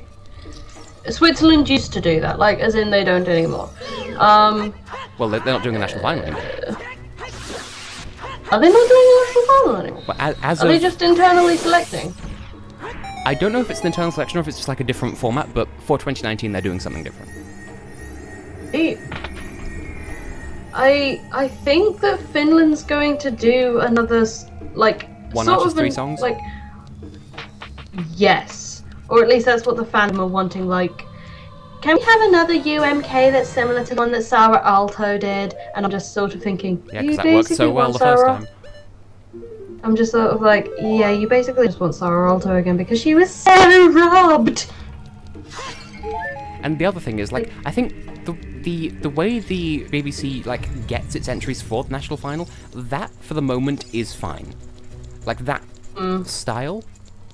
But they need someone more competent picking who the final 6 are. Because... Like, who is it at the moment? I don't know. Because at the moment, when you have the final 6, there's obvious one that the people actually want, obvious one that the BBC wants to put through, and then 4 songs of ballast that are just there to fill out the numbers. That's more or less how it feels. Like, some more than others, like yeah. Who? Like this... who was the... Speak. Who was the, like, because the public favourite this year was obviously Asander, but who would probably be the one from this year's selection that the BBC wanted to win? Because I don't want to say that it was Suri. It was Suri. Oh. Because like my theory there is they knew that Suri's song had like the sort of appeal where the stereotypical UK fans would like it, because it's a sort of song where they can sing along to it in like in that kind of they can sort of whine along to it, you know, and it can be construed to be about like my father is convinced that it's a song about coming out of the closet. So the idea is like the theory that I had, like, I don't want to cast aspersions, I don't want to like make unfortunate implications about stuff, but like the idea with this year's thing was, oh, we'll put it on like a channel that no one's going to watch on a day of the week that no one's going to watch, and then only the UK superfans will watch it. And you know who the UK superfans are? Exactly the demographic they wanted to pander to with, like, pushing a particular song. So I believe if the full UK demographic, like, if a full spread of UK demographic had voted, then I think Legends would have done a lot better. I'm not saying, oh, Asanda should have won. I'm just saying I think she would have stood more of a chance if it had been, like, if more than just the superfans were watching. Because, as I keep saying, look at what the audience looked like for that show. It was like 99% bald, middle-aged heads. Like, I can't help but feel patronized and ostracized as a male who is not out and flamboyant being told, this is what you have to be a UK fan. And it could be, oh, they're just people who are so up for it that they're the ones who bought all the tickets first. Well, the BBC needs to fix that so that everyone is a fan.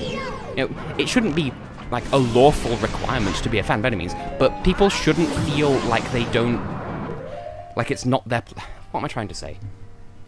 People shouldn't be afraid of liking the contest because they don't fit a certain personality archetype. And either way, it's the BBC's fault. And please stop me if it sounds like I'm saying something problematic, because I don't want to be problematic and I'm not trying to discriminate. It's just the BBC kind of, if that is their strategy, then it was pretty transparent. If it's not, then good, because I don't want to believe that they would do something like that. But yeah, Germany has the right idea, because they have the actual public, they have a panel that represents the entire German, like, situation. So, like, the German situation. You know, like, it represents people who, like, it represents the entire spread of Germany and not just the superfans, so everyone is spoken for. Which is something the BBC is grossly missing out on by deliberately putting it on a channel where, quote-unquote, normal people, as opposed to superfans, won't be watching. Okay, Heartbeat reckons that the BBC were trying to push Jazz Ellington. I mean, it was rather Dolvely, and I feel like it was probably one that they would have pushed, because I wouldn't want to believe that they would have pushed Suri that much. But 2016, I feel like the BBC and the public had the same person. Like, I feel like they both supported Bianca, but Joe and Jake ended up winning anyway, and good, because their song was Tune. Bianca's song was good, it's just... It was, I admit, in hindsight, a touch on the, like, generic, oh, let's write a song for that Eurovision. Like, it seemed a bit by the books from a country that doesn't really know what they're doing, which, okay, I concede that. And, like, Freedom Hearts, kind of similar problem, but less so. I couldn't even remember any of the other songs in the 2017 election other than Freedom Hearts, Never Give Up On You, and I Wish I Loved You More. And I only remember I Wish I Loved You More because, one, it was in the OJE Second Chance contest that year, losing to Sweden again. What else is new? And second of all, I remember watching the national final with Philly G. We had a pizza and that song came on and he was just like, if I wasn't dating you, she's the sort of girl I would date. And I'm just like, wow. Okay. Well, I'm just like, was that also okay. the year of Selena Mastroianni? Yes. The I loved her song. I didn't, because her backing dancers were all dressed like the cast of Panzer Mädels, the tank dating sim, and also, I don't know whether it's Mädels or Madels, but whatever. And also, the song was just, we should put our weapons down, we should put down our weapons, put down our weapons, put our weapons down. Like, is that all you can say? That's all you can say. That's all you can say. We both have the same reference. Also, we have choiral music because I made a bridge. They made a boat. If only for tonight, we're building bridges. No turning back, we're on our way. How do I know that? I don't know, because I don't know it. I know what it's from, I just never learned the words. Now, please do tell me, did it sound like I was being any kind of hateful? Because the problem with talking about stuff that, like, as I said in the UK video, if it even remotely sounds like you're criticizing the LGBT community, then people will assume the worst. They will always assume bad faith, and that's not what I'm trying to do. So I want to make sure that I'm coming across goodly. Because, like, it's not the LGBTQ community, like, they're not at fault. It's just the loudest voices speak poorly for both them and the UK fandom, because there's a lot of overlap, is the thing. And... Cool. And Until Tomorrow was also a jam. I still listen to that to this day. And also, don't feel bad, Heartbeat, because I was considered for Bulgaria's panel last year, but they didn't put me on it. But they do follow me on Twitter. Are you actually? Yeah, they didn't put me on in the end, but they do follow me on Twitter, so, like, they said last year that if we're following you on Twitter, that's a good sign, so they might put me on it this year. I don't know. Cool. I'm just looking at what songs are in the OGA Second Chance contest Legends, this year. obviously. San Marino's in it! Yes, with Out of the Twilight. Hungary with Yes Yes, and I Will Let You Run Away, because that was obviously a fan favourite. I don't follow Hungary this year. Norway with the song that came second to Ryback. Should have been Alexander Wellman. For the next Eurovision Patreon video, the next one to go public will be about the former Yugoslav Republic of Macedonia, and the next one on Patreon will be about Hungary. So join my Patreon. And the Hungary video is going up next week, and there's a video about Sonic Adventure going up on the Patreon itself. That's going up on Friday of this week. I've not actually written it yet, but it'll be up in time. I've got it under control. I am actually surprised with some of the choices. Like, I mean, some of the choices don't surprise me. I mean, Spain obviously are going to send Lo Malo, but Malta sending Song for Dad when, like, Borg, her song was quite popular. Song for Dad was cute. It made me feel Song for Dad things. was so There's the precious. boob sword. Oh, and Armenia. I'm surprised they're not sending Ari Ari or You and I. They're sending I'm a Liar. Oh wow, I thought they would send Ari Ari, which, like, I heard it and I thought, this is alright. Didn't think anything much of it. And The live performance of I'm Alive from the Armenian national final was just sort of in the background. It just said, no show, enjoy the music. Sounds kind of pretentious. Admittedly, that would have gone down well in Lisbon, because they didn't have an LED screen anyway, so there would have been no point in putting that on there. I do hate that snobbery about it, though, because, like, I sort of love how, at this year's contest, their whole snobbery of, we're not gonna have any LEDs, because that's just a distraction, and then the country that got bitten the hardest by that was Portugal. Like, oops. I don't mean to sound spiteful. There's just so many countries overcompensated for that this year, and it was kind of tragic. Yeah. Also, by the way, fun fact about Zelda: if you don't wear the hover boots, then this platform steadily sinks. But if you do use the hover boots, then it doesn't. And also, you need to wear the fire tunic in here, otherwise you will burn. Well, the timer starts anyway. And also, I'm almost half surprised that if they weren't going to send Ari Ari, that they didn't send the. I mean, to call it a drag act would be insulting, but you know the one I mean. Oh, Camille show with Puerto Rico. That's the one. They didn't send that either. I'm just looking at some of the others. Finland, of course, they were going to send, like, of either Domino or Queens. I feel like they would have sent Domino anyway, because Queens wasn't a popular song with people. I mean, I loved it. I loved Queens more than Monsters personally, but I didn't actually hear any of the candidates during the national final season. I heard like a recap, and all three of them sounded like the same fucking song. Yeah. Which, I mean, I do still listen to Monsters on a regular basis. Like, it's one of the songs from this contest that I listen to the most. But still. And I will, like, I will do a video for every Eurovision country eventually. It's just a matter of when I get around to it. Like, Bulgaria, for instance, is, like, gonna be later rather than sooner just because I want to... Oh, good. Like, I want to give them a chance to actually do something before I, you know, judge them.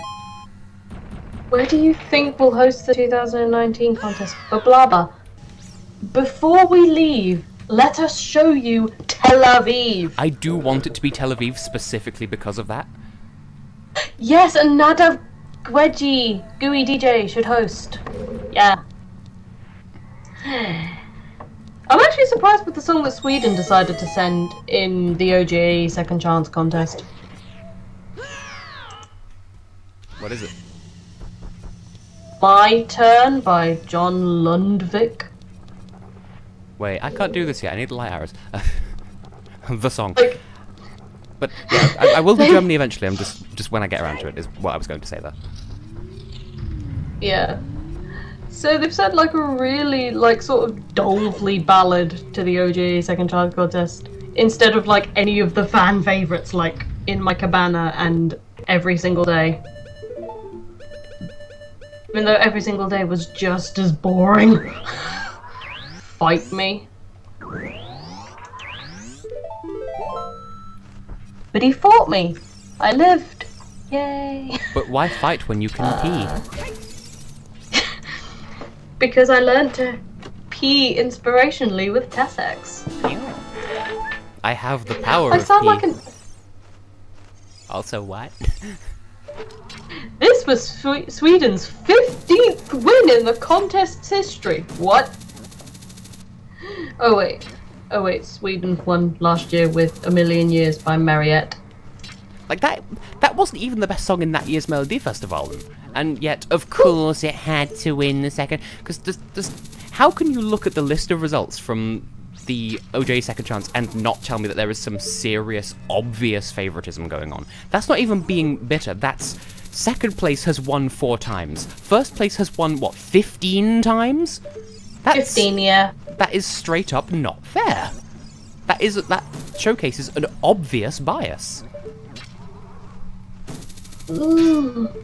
Like, looking at this year's, like, list of people, like, knowing the songs for the OGA Second Chance contest, I have a feeling it's probably going to be Spain or Italy. See, if they got Like, I have a real, feeling if they it's got one of real their people twos. and not the obsessive ones to vote, then it would be, like, I don't know, UK, San Marino, or, like, one of the ones that actually sounds like a pop song. Probably Hungary, then. Or Sweden. No, not Sweden. The other one. Finland. Sorry if I offended anybody from Finland or Sweden. And the Ireland Patreon video is whenever I feel like it. So, kind of no promises, but if you support me on Patreon for as little as $1 per video, then you'll get to see it 1 month sooner than the public when it happens. Ooh! Tess! I just realised a thing. What have you realised? In your UK Patreon video that you uploaded, like, United Kingdom, no other problem. Yes. You didn't give the UK a grade at the end. They don't deserve one. Which is savage, I know. But at best, they get an F because they are failing. They're failing themselves. They're failing everyone around them. They are just a big, fat, wet, stinking failure at present. So rip in pee-pee! I just thought I'd say, because I watched that entire video waiting for the, like, sort of anticipating what you're going to say and the grade at the end, and I was just like, he didn't grade the UK, is that just because it's his own country? No, I'm just gonna go with that. It was because of the nature of the video. Like, there was, like, it wasn't meant to be, like, a proper, like, review of the country in the same way that the others are, so... Oh, will you actually do a review of the UK then? If and when they get good, yeah. Yes. Which will be next year when they send me! With a song by me! Produced by me! I'm not even a producer. P.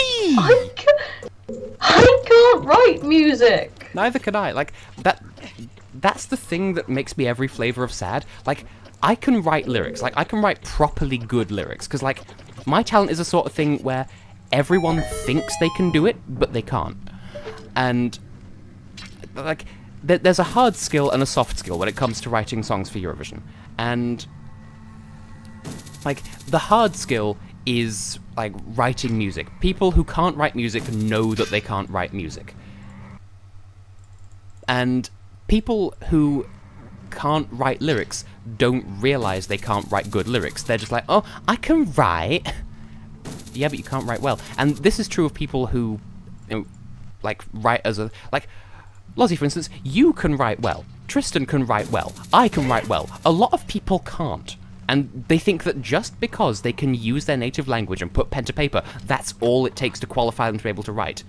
Afraid not, buckaroo. You need to have actual talent. Some people do not. That applies to lyric writing as well. Whereas songwriting, it's so intensive and intimidating that people who can't don't even try because they know that they can't.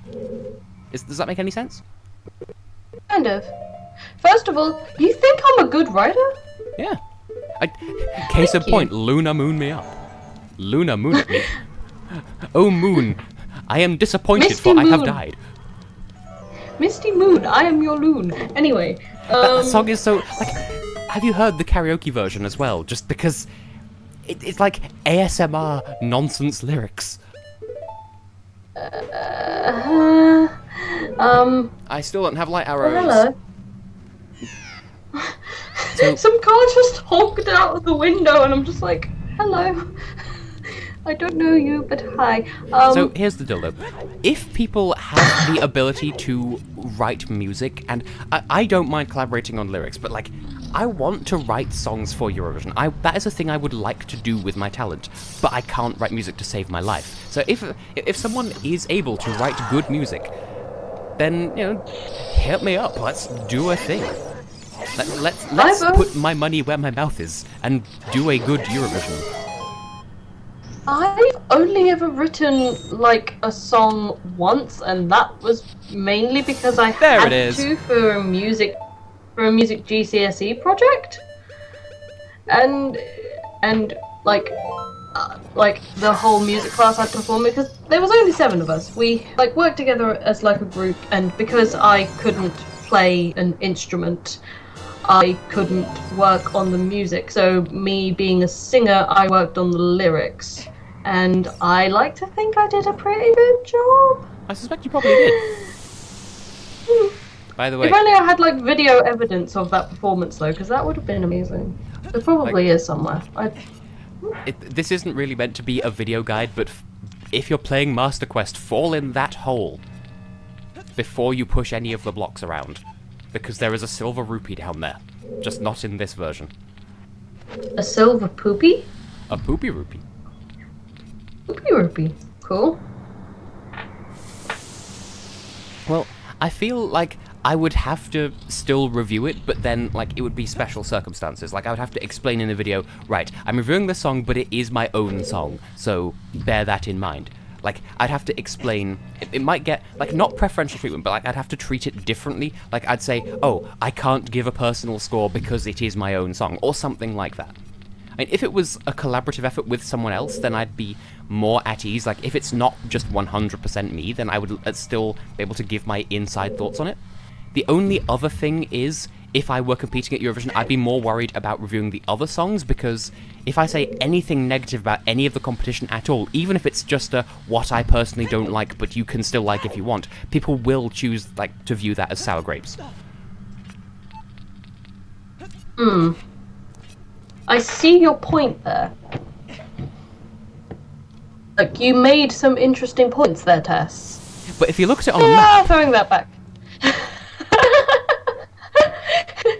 Sweden, if you look at it on a map, it looks like a dick. This would be an opportune time for Alex to join the call. Please, tiger boy. Please save him from this penguin floof who is being too sweet and innocent for his ass. Ass. But wait, I don't think we ever actually answered the question about Kosovo. Like, in my opinion, the more the merrier. But I am aware that that would perhaps cause tensions, and that is true heartbeat. I probably wouldn't, so there is also that. So I like the idea of Kosovo taking part, but I don't want people to get upset, because I know, for instance, Serbia would like, probably either withdraw or like start a fight, or, you know, I don't want people to not take part. So I want people in, but I want people to not be out, and you know how it be. I do know how it be. Like, I think I remember reading somewhere like Israel extended like an invitation to like Tunisia and Lebanon, like a few of these sort of like Middle Eastern places that would probably not really approve of being in a contest hosted by Israel, but Israel extended an invitation to them anyway. Not to mention they don't like other gay. Well, some of them don't anyway. Don't like other gays? Yeah, like they have like much stricter laws about everything. Yeah, I know, and that's why people were so worried about the contest being held in Azerbaijan when it was hosted in Azerbaijan, because, oh my god, they hate gay people there. Oh, the fun fact that's much happier though. Today I learned that Baku is like the closest, like the lowest capital in the world in terms of elevation. Cool. What's the highest capital in the world in terms of elevation, I wonder? Well, I would type in highest capital, but then I would probably get like loads of... I was gonna say Kingston, but I don't even remember if... Like, is Kingston the capital of Jamaica? Because the joke is weed. Weed! Yes. I'm gonna look this up now, because this is gonna bother me. Nepal makes sense. There are actually a lot of people from Nepal who live near where just live in the town where I live. And, like, sometimes they don't know how to exist. And, like, this isn't meant to... Again, this isn't supposed to sound like an offensive whatever. Like, I haven't seen this in person, nor do I want to. But apparently, people have witnessed someone... first of all, for clarification, it's because the Nepalese part of the British Army were stationed here or something. I don't actually know the history of it. But anyway, someone of Nepalese descent apparently just dropped trow and squeezed out a shit in the middle of a car park because they didn't realize that that's not how it works in this country. Highest capital is in Bolivia, yes. Well, there you go. Thank you, Peter. It's like, I'm not... Paz. Once again, I'm not advocating for discrimination of any kind. I'm just saying that that's kind of the opinion of the people here because they've seen stuff that, like, culturally, whatever. And okay, we have a Peter and we have a Metallic. Hi. We have Metallica? No, Metallic. Yeah. Clearly, it's AC/DC. Because I need sleep. Well, I appreciate y'all joining the stream. Hello, welcome. I am in the place where there's knives. Woohoo! Hi, I am also here. Do you still have those Romanian people living in the town where you live, Tess? Because wasn't there like Romanian people? Well, there's a Romanian family who live next door to me, and they are moving out. So I don't know. Like, my mother is convinced that our next door neighbors are going to be furries, and like, nice as that would be, I don't actually like. We have no way of knowing that, Mother. Clearly, they're going through the like European alphabet. Like your first A is for Romania. Never mind. Like Romania, and like you'll have to say goodbye. That was an attempt. And then like your next door neighbors are going to be Russian furries. Sticking with your mother's furry there. Steady up. What are you doing sticking to my mother's furry? Theory. Because your mother has the theory that they're going to be furries, but I have the theory that they're going to be Russian. So Russian furries, Russian unicorns. Sergei Lazarev with a dildo strapped to his head because I'm bringing that article back. Please do. Did I ever tell? Yeah, I did tell you, You about told me about it. Yeah, the article where somebody just posted in the newspaper, "That's not a unicorn, it's a donkey with a dildo strapped to its head." Now I'm bringing it back, except instead of a donkey, it's Sergei Lazarev, because that's the sort of thing I'd expect. Well, I saw a thing on Tumblr that where it said fun fact. Oh, not all zebras have black and white stripes. Some of them have black and orange stripes. And then there was a picture of a tiger. But then the top comment is, "That's a giraffe." Oh, I've seen that. That is funny. You are a funny dude. It is strange how, like, randomizers have just suddenly become super popular. I don't know why, but it's good.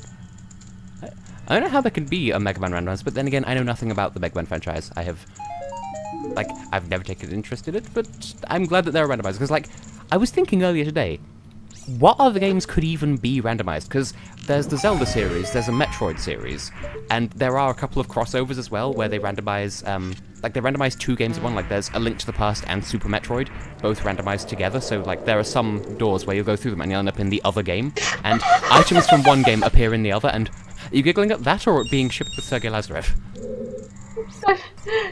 You being shipped with Sergei Lazarev. I keep pressing the wrong button, by the way, in case you're wondering. And also, in Master Quest, the sun that opens the store is hidden behind that spirit emblem, so it's sort of dickish. And clearly,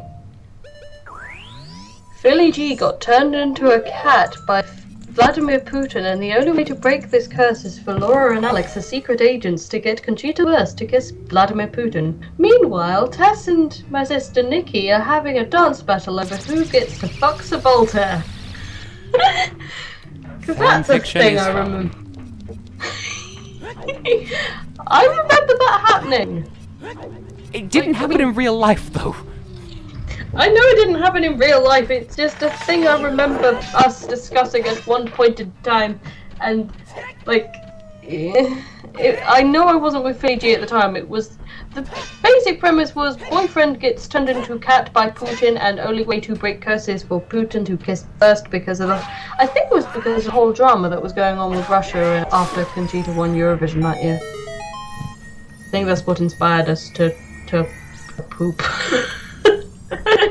I did see one person play through the Windbreaker randomizer, and it's so intense. Everything's everything. It's amazing.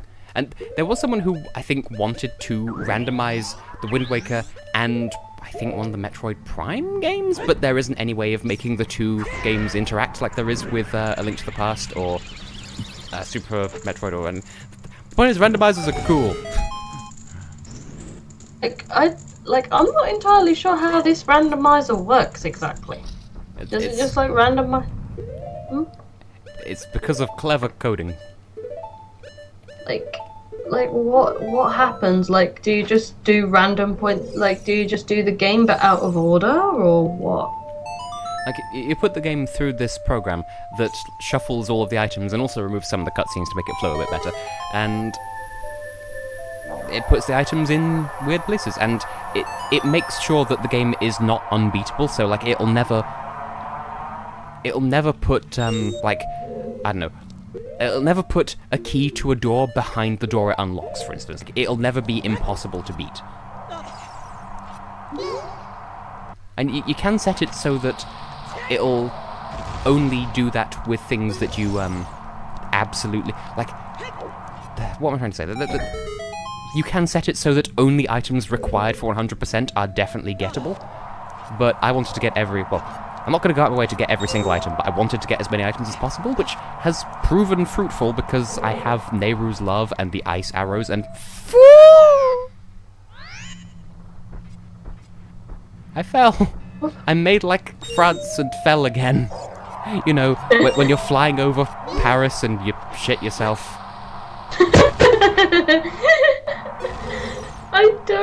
I don't think many non-British people will understand that reference. I don't know how big Busted were. like outside Not of the very. UK?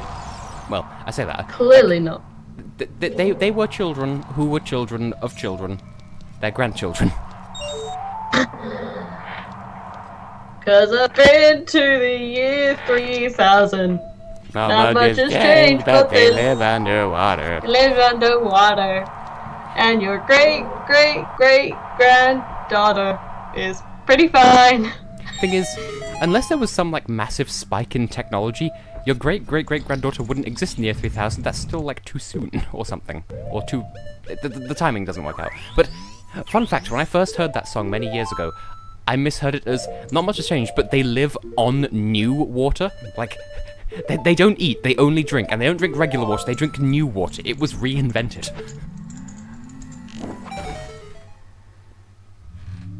And that's the secret of pee. I misheard one of the lyrics in the song as, like, I know the line is, everybody bought our 7th album, but I misheard that as everybody bought our 2nd album. I'm just like, you've released your first album fairly recently, and you're not going to release your 2nd one until the year 2000? 3000, rather? Yay! You got a poop. Yeah. Thank you, something. Wait, there was someone who appeared right at the end of last week's stream, and I think all they said was, "Very." And I don't remember who that was, so welcome to the beatbox.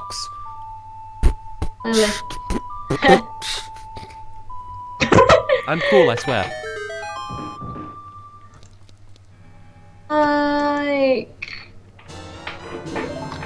San Marino, right? Yeah. If you look at it on a map, I feel like they are the country that just can't make anyone happy in fandom. That's very true. Because if they send Valentina, oh no, not this old hag again. If they send somebody that isn't Valentina, oh my god, bring Valentina back. The fandom are just never happy. If they run a national selection, the wrong song won, or Valentina should have been a contestant because she's actually San Marinese. Well, so was Irol, and he got like €2 from the campaign. So, oops. I would have given him money, but I was broke and saving for a wedding. I do hope though that when they run 1 in 3, because like they just recently like revealed their new branding for the next season. Ooh. I haven't seen this yet. It doesn't look that different as far as I've seen, but still, check Instagram, it's on there.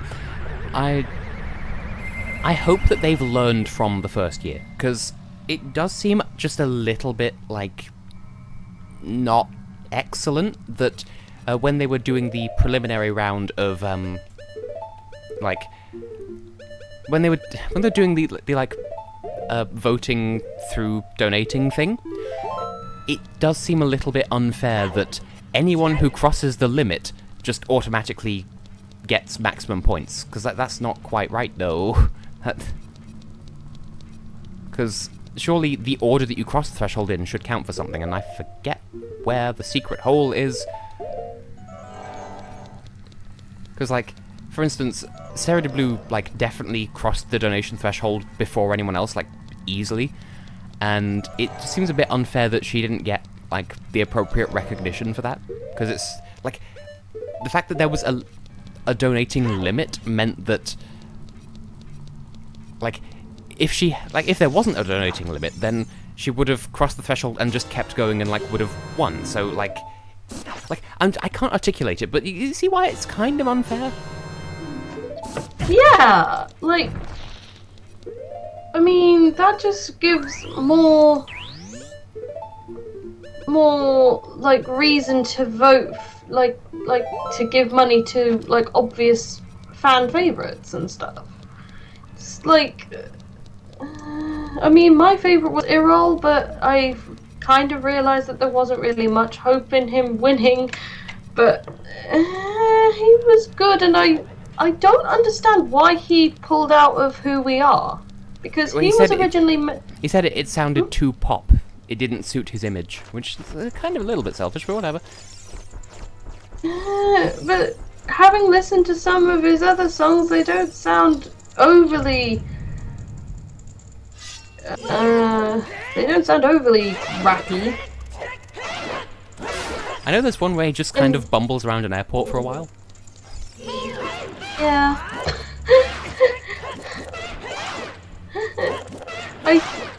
I think he also said because he wanted to just do one song like all of the other contestants, but And then Jenny the B just guy kind of that didn't. he did, but Basti also did 2 as well. Like the guy that he did the other, like yeah. I just hope that like this was a good like first try for a national final if pulled out of their asses. So like I'm not gonna begrudge them that. I just hope that they've learned from it.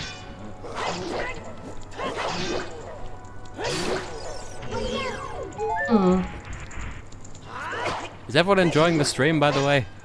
It's a bit more subdued than last week, where last week I was just talking non-stop mouth garbage. Like, non-stop. Like, non-stop. Like, it didn't stop at any point. I have 2 emails, and one of them's probably from something subscribing.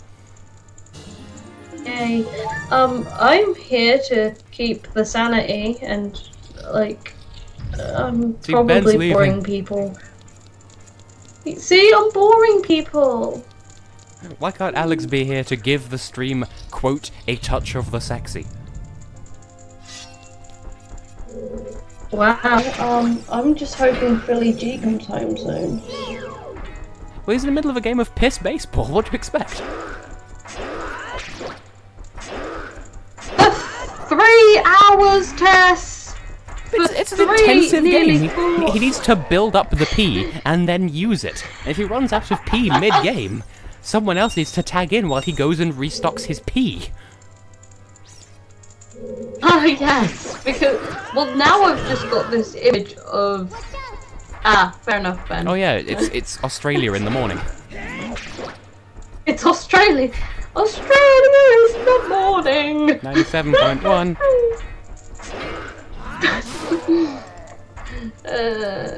Also, thanks for confirming in the contest that I run, Ben, because I was running low on participants, but now I've got them coming out of the wazoo.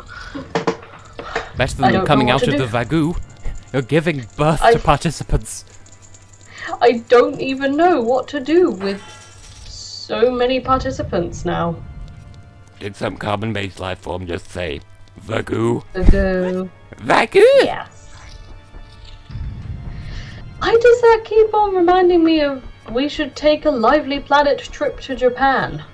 Because Clona was bigger in Japan? Yeah. I actually have this mental image of me, you, Alex, Heather, and Joth all walking around the streets of Japan dressed as Danganronpa V3 characters, but then I don't know, like, I'd obviously be Kaede, you'd obviously be Kaito because you have the costume. Heather I can imagine as Mew, but I can't think of who the other 2 would be. I can imagine Joth as Maki, to be fair. But then people will ship me because Kaito.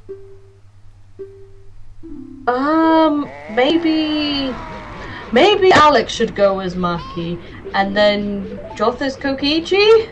Because I was going to say Alex as Kokichi. Get out of town with your pumpkin ass hair. Wait, I sort of tuned out halfway through though, so... Wait, thing is, I could imagine Alex as Kokichi though. It would just make sense. Same. It's over, Fabrizio. Yes. I can't take this seriously because of the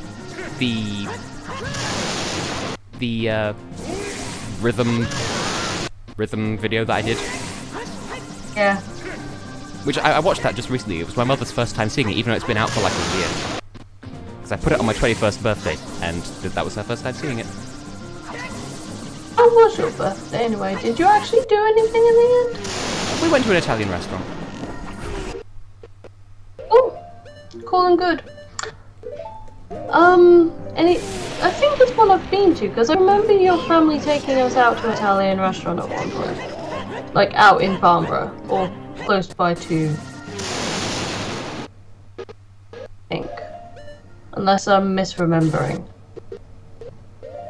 Was it that same one? Was it that same restaurant that we went to? all that time ago. I think it was Christmas time? I think it was like sometime in the winter anyway.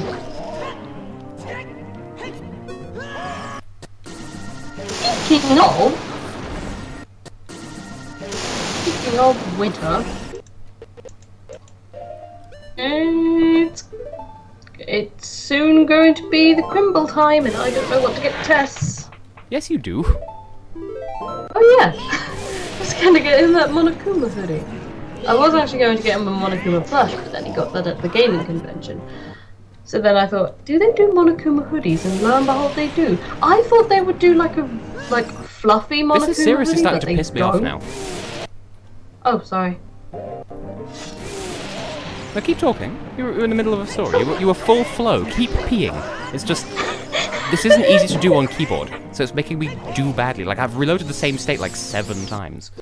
Just because this boss is annoying. I've done it like 3 times in my life. Hang on. And, like, the fan in my room keeps, like, blowing my hair out of my headphones. And my face. And it's just generally irritating. Yeah, I was looking to see if they did a fluffy Monokuma hoodie, but they don't, and that makes me sad, because that would have just been perfect. Literally the second I put my hair back in the headphones, entire strand right in my fucking face, and now it's in my mouth. Yum. Yum hair!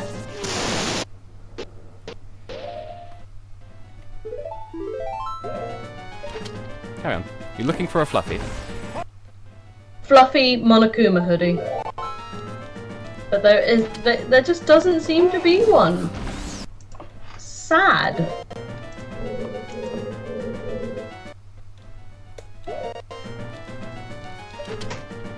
Ba-dum.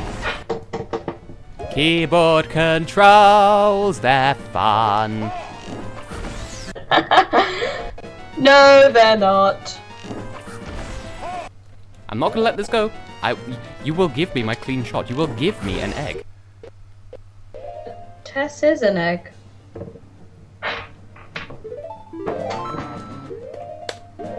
Pressing the wrong fucking button.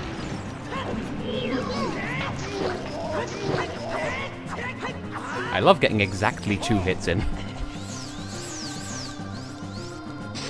Exactly 2?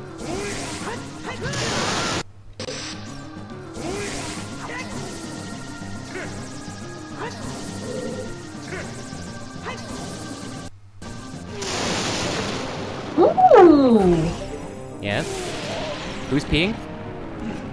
I found a Monokuma hoodie and it comes with like little... It comes with like little paw attachment. Like, good. Like sort of like gloves, but they're attached to the thing. I'm okay with this.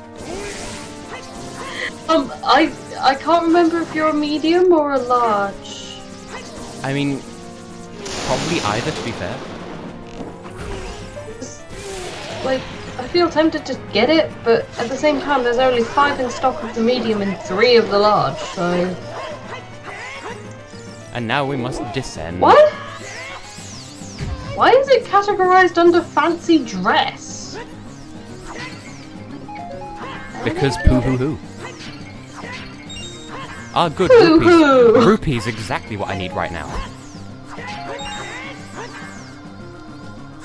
Hoo-hoo! As opposed to pee.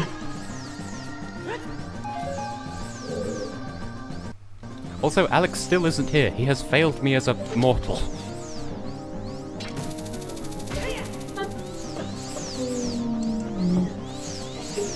No, like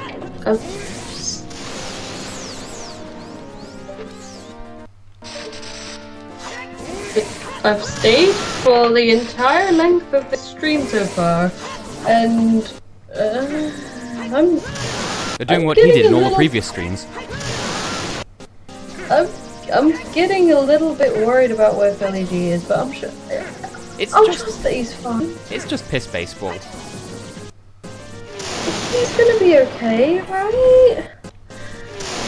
I will say, it could be a lot worse, because my sister was visiting earlier this week, and while she was here, like, her son, my nephew, he checked his phone partway through the conversation, and he's like, oh, so-and-so's just been stabbed, like one of his friends. And, like, it's like, I'm sorry, it just sounded like you said someone's been stabbed. It's like, oh, they did. Like, what? So, moral of the story, just be glad you don't live in Southend. I think I've been to Southend. No, Link, 2 hits is not good enough. I think I've been to Southend all of once, and it was very expensive. I visited my sister because she lives there. But just don't go out in public. Especially if you're one of those alternative types. Why are we down to 3 viewers? Where are y'all going? I don't know. But yeah, yeah, I think when we went, we just stayed by the beach. Unless I'm not thinking of Southend, I could be thinking of Southwold. No? You might be. I don't know. I know I went to somewhere beginning with South. Anyway, and it was very expensive. Maybe it's the bit that's to the south of where you live. You know, South Fuck.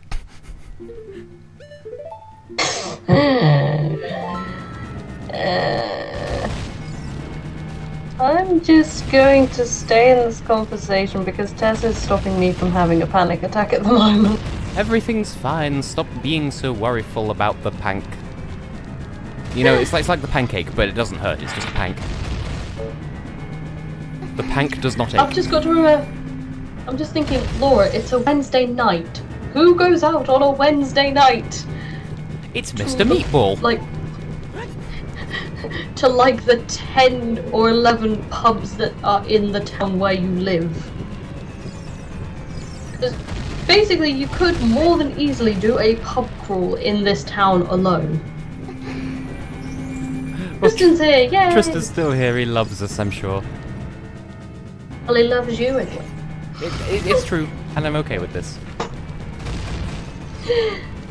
We all Because love Tristan. I have husband that converted the glory hall, and that's why we all love Fred. Oh, there's more to the song. I thought it was, and that's why we all love Fred, because that's what I heard somebody say in a video once. But we watched an episode of Family Guy, and it was basically like the one where Peter turns gay, because that's a thing you can do. And something about helping Chris with math homework, and something about remainder of 1, because Brent can't fit in the glory hole. Brent can't fit in the glory hole, and that's why we all love Brent. Oh, I remember that now.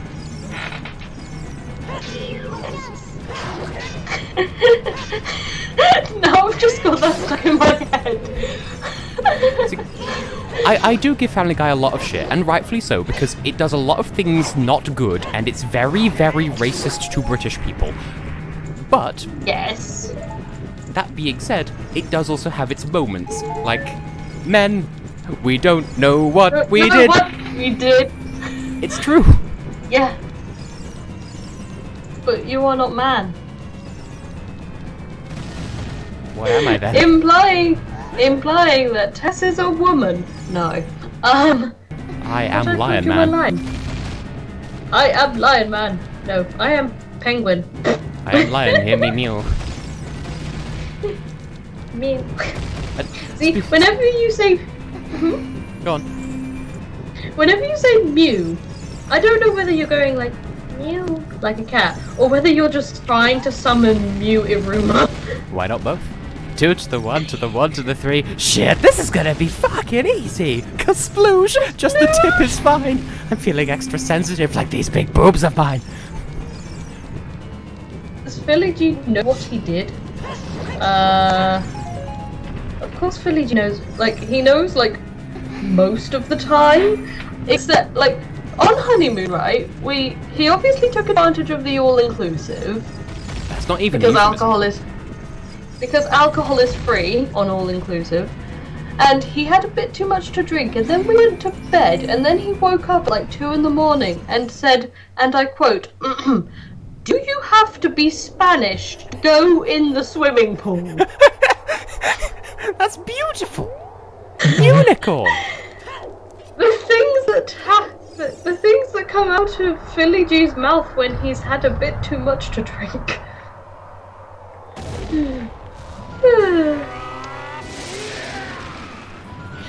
Like, he has no recollection of this, because I asked him this the next day, and he's just like, what? I never said that. I'm like, I love non sequiturs like that. And I do still have an entire list on my phone of, like, I don't say these things, but I do think them, like, just these thoughts that come to me out of nowhere. I have a whole list on my phone. I used some of them for my, like, dream of the day thing on F.FM, and... Yeah. I have been adding to that list constantly as these thoughts come to me. So I'll read some of those out at the end of the stream, because, like, once this is done, we're done with the game. Yay! Excuse you, I have the big dong sword. Oh, right.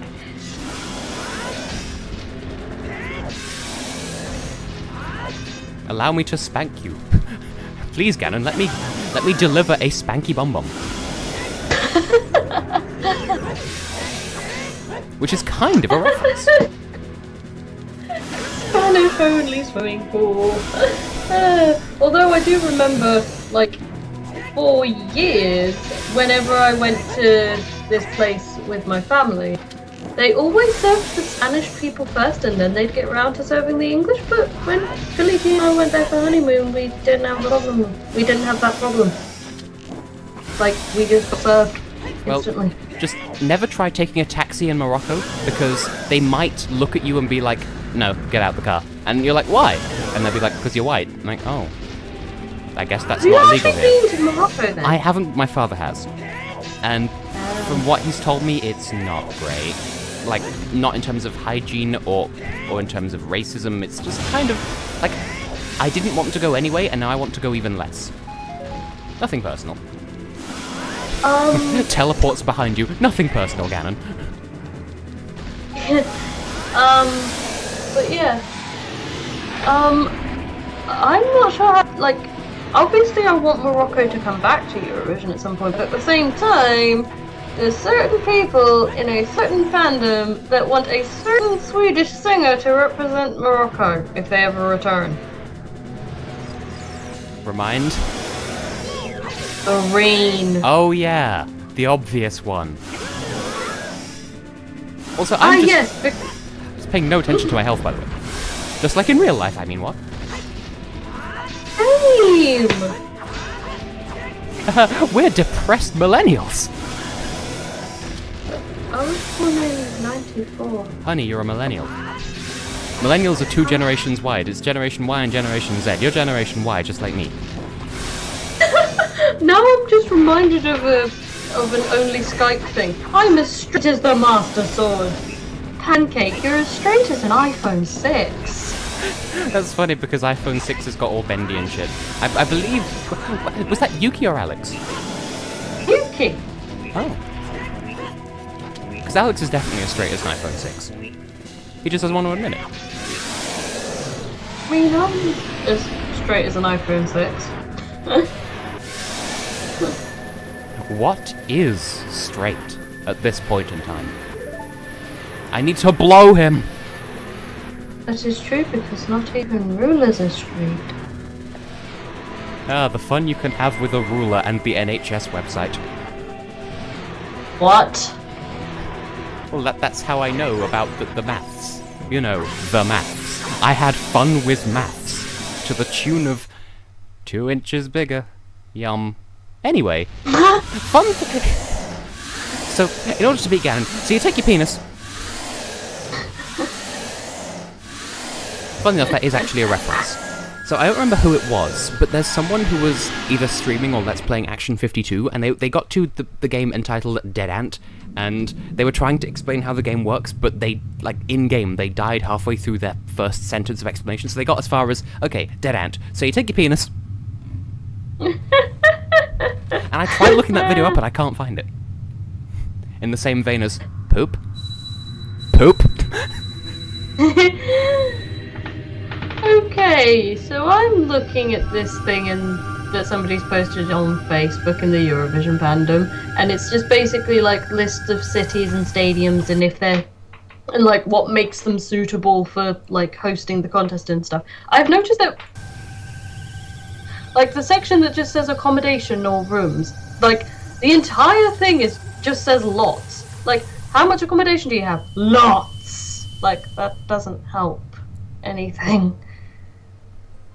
Also, like, they only have confidence that Tel Aviv is going to be very high, like, they have so much high confidence that it's going to be Tel Aviv. Like, what gives you such confidence? Is it because Nadav said it in a song once? Is this funny? He's about like, 3 years. Right at the start of the season, they were like, "Oh no, it's not going to be Tel Aviv," and everyone was like, "Literally, why? That's obviously the best city for hosting it." And they're like, "Nope." And then everyone was sad.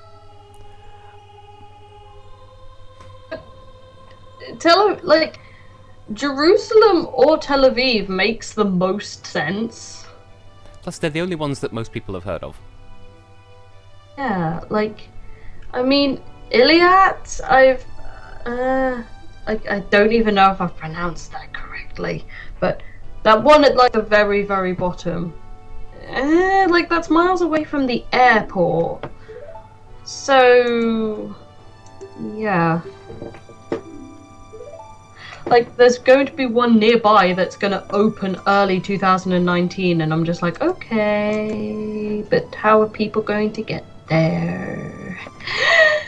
If it's not open in time, because construction things do get cancelled, or, like, postponed. What is my life? And meanwhile, I'm surprised they didn't change any of the text boxes in this closing cutscene, because they did for the fight, like, the bit just before fighting Ganon. I'm surprised they didn't say, I am Zelda, everything is my fault because I did a load of mistakes in a cutscene that got cut out because of the randomizer. Like, if they're going to be self-aware, go the whole extra 2 inches.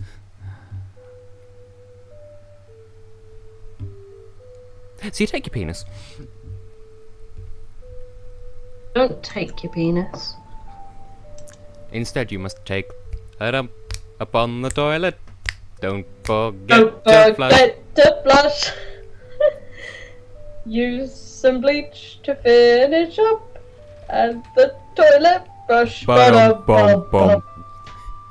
Such is the power of being blown by Zelda.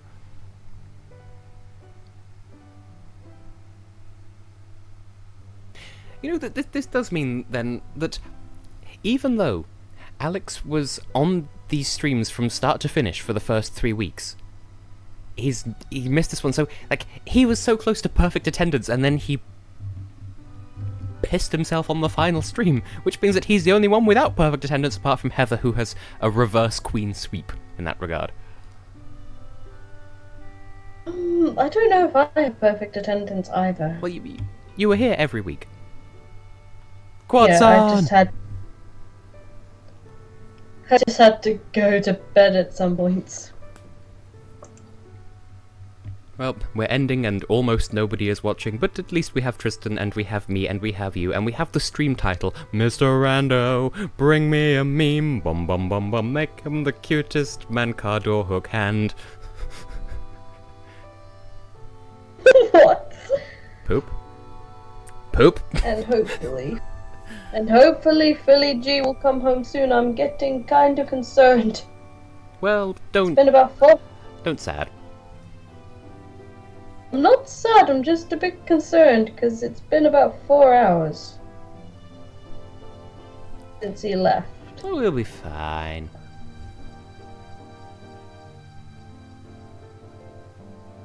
Like, I don't... Well, anyway, Yeah, I'm sure he'll be fine. this particular moment from the credits reminds me of my father, just because I was talking about my father when this particular screen of the credits came up when I did the Master Quest LP, and I was thanking my sages. I had him as like a guest light sage because he got me into the game in the first place, even though he wasn't involved in the series directly. Anyway, Is there a light sage in the game? yeah, there just isn't a light temple because reasons. Ah, fair enough. And once the credits are over and done with, I'll open the cheat sheet file and look at some of the things that I missed, because I know there will have been at least some heart pieces that I didn't get, because I finished with 18 hearts, I think, which is impressive, all things considered. Off the top of my head, though, I think like, there were a couple of rupee, like, rewards that I didn't get because I didn't want to overfill my wallet, because I got the largest wallet in this stream. So, there's that. I got the golden scale, got all the arrows, got the,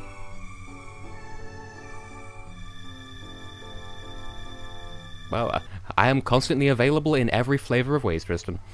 Like, there are a lot... Like, I don't know if I got every single, like, capacity upgrade, you know, like bombs and slingshot and arrows and whatever. So that I don't know about, but got all the gauntlets because those are required. Got all of the shields and swords, got all the arrows. Well, the arrow types, anyway. Got both of the scales. I didn't get all the gold sculptures, but that's fine. I may do another seed of this, but, like, I won't live stream it. Because, like, this has been a really fun, like, 4 weeks, but... Oh my. Woohoo! It's like... What is a... If I streamed it constantly, I'm sure it would, like, lose its appeal pretty fast. So, you know. Next week will be... Next week will be Gay Fire. You could say it's flaming. But certainly next week will be Stardew Valley. Hopefully Joss will be able to join because she's kind of like, she knows Stardew Valley like the back of her back, which is her front. She knows it well. You know, she's the leader of Korea, she's got diarrhea, and she's finally back to say, Mamma Mia! They're sad because they're respected. Like, his female friend and the big guy's daughter are sages, and they need to live in the spirit realm from now on, because Japan. Oh, phone call! Happy phone day. Merry phone. Okay. I was going to check my phone, but I just checked my phone a moment ago, and nothing's going on, so... And here are the sages, not counting Rauru the Light Sage, except I think, is he here in this scene? He is not. These are all people who must abandon the physical world to go and be sages. And we know nothing about them because the randomizer skips a whole load of cutscenes, so we never actually got to meet them, apart from her who taught us a song and her in the background who also taught us a song at some point. And Ruto because we threw her around inside a stomach at some point. That was a camera. Am I overcompensating now that Laura's gone, temporarily? And for that matter, is Alex even around? No? Wow. Genuinely impressed.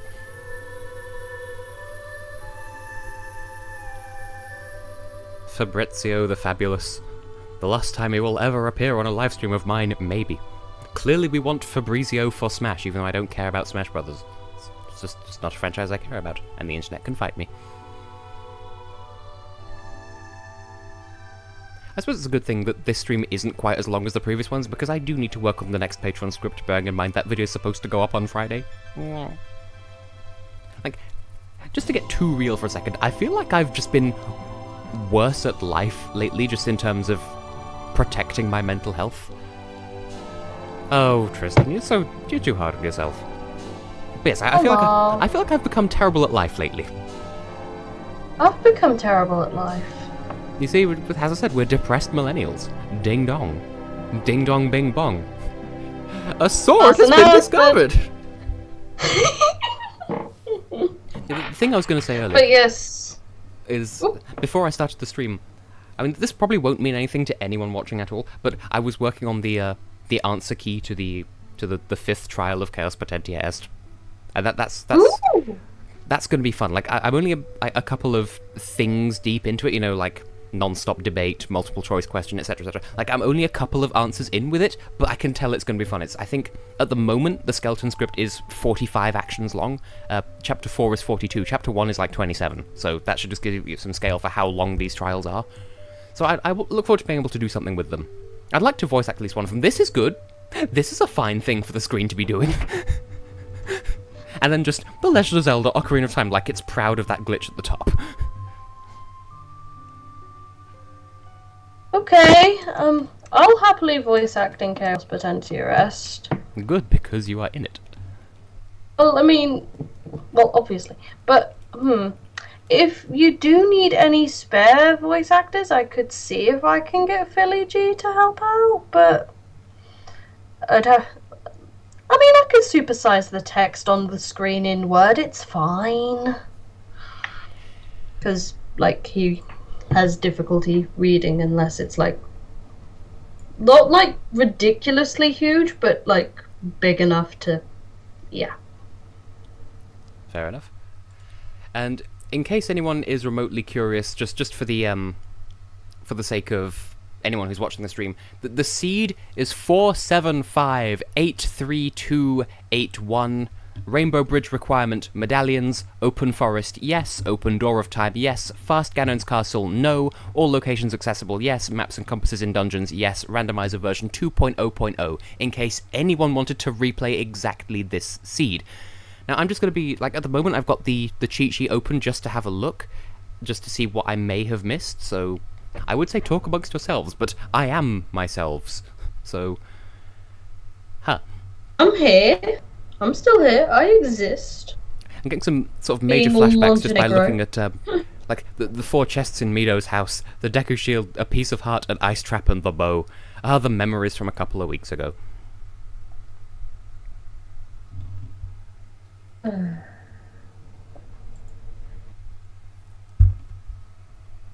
this was fun. We Okay. should do this more often. Oh yes, I mean, for my next series of streams, I'm going to be in the Discord chat anyway, so you can join along with that.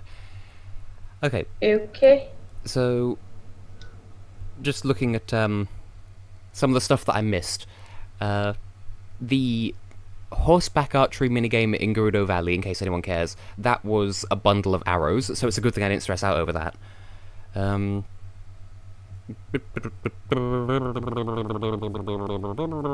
Okay, good. Child fishing, piece of heart. Adult fishing, 20 rupees. So not worth the time, so I'm glad I didn't fuck with that. There was a freestanding piece of heart that I never bothered to get. I don't think that was a recovery heart, sort of inside the gorge. People who know the game will know where that is.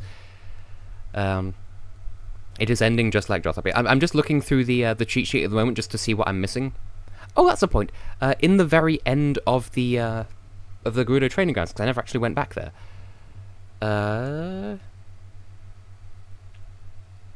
There was... trying to work out which room that even was. I think it was just... As far as I can tell, it's just keys and pieces of heart. So, pieces of pieces of pieces of one. Yeah, 2 to the 1 to the 1 to the 3. I don't think I missed anything of importance in there. And, okay, here's the big one. The 10 big pose was a bottle with green potion, just like the Gossip Stone told us, so again, I'm glad I didn't have to mess with that. Apparently there is a version of the randomizer that takes out that quest entirely anyway, so, or it makes it easier or something, I don't know. Yeah, I think basically we got everything that was important. Yay. And I'm getting so many just flashbacks reading this this list of things that I did. As I will probably do another seed just on my own time, just because it's fun and interesting, and god, this text document goes on for actual years.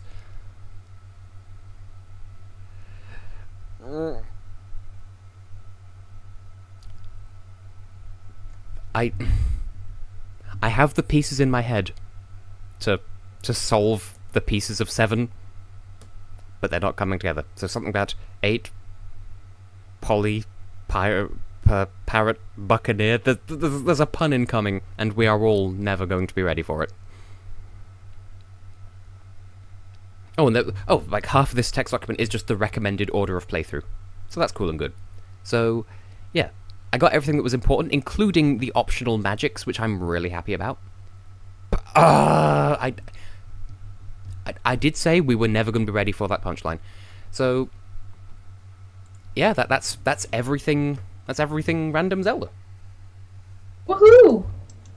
Ocarina box. I'm going to blow some notes and see what happens. Because I do know what the Ocarina notes in-game map to on an actual Ocarina. I haven't mastered the fingering yet, so... That sounds so wrong. That's the idea, fam. Yeah, the way of remembering what the buttons in-game map to on an actual Ocarina is, like, it's D fab D. So the A button is low D, up on C is high D, and then down, right, and left are F, A, and B in that order. So D fab D. Cool. I think the problem with an Ocarina is, like, one of the notes involves doing that, and that's so unintuitive, because if you remove this finger, like, all your instincts say remove that finger instead, but no, it's that one. You need to remove your ring finger. That's so hard to do. Cool. Sorry, I feel like I'm starting to get tired. Quick question, Tess. Yeah. Well, actually, now I have two questions. First of all, when are you going to get back to streaming Dream Daddy? Because you sort of did 2 parts of that and then it just sort of suddenly stopped. That's a good and valid question. Depending on when Joth is available, potentially next week. If not, then after Stardew Valley. Okay, cool and good. Second of all, the Stardew Valley streams, are they going to be like the Danganronpa streams where it's just exclusively you and Joth, or are you going to open the... No, it'll be in the like, as we are now. I'll be in the Lively Planet chat so people can drop in and out as they will. Okay. Okay, I just thought I'd double check with that. I feel like I should go to bed. You probably should. At least I got a phone call from Philly G before the end of the stream just to ensure me that he is okay and that he is on his way home. Did he win the game of piss baseball? If I say yes, will you stop talking about piss baseball? I'll have to move on to poo bowling. How does pool bowling work? Does that do you literally throw shit? Do you literally throw shit at the fan to see if it sticks? Yes. I don't know. I don't know. Anyway, like, I would put something on the screen from the development of Chaos Potentia Est, but there's nothing that you all haven't seen that isn't spoilerific. So I'm ready to end when you're ready to end.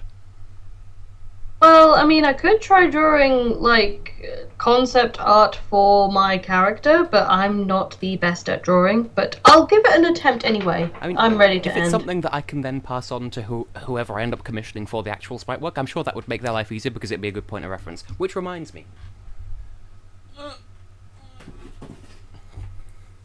Look at this thing that Lozzie gave me for my birthday. It's so cute and I love it. I'm so proud of it. Oh my, Tristan. Oh my. But this is so cute. It's lovely. Is it cute? It's really cute. It's so cute. Painting very well. Lozzie has such talent. It's true. Anyway, I have I 2 should emails. I paint should probably more. go and, like, caress those. Indeed. Yep. I shall see you when next I see you. Okay, and for everyone else, I'll be around on social media and Discord or whatever if you want to boot me, and I welcome the conversation. So thank you all for watching, and see y'all in the next whatever it is that I doodly do. Bye!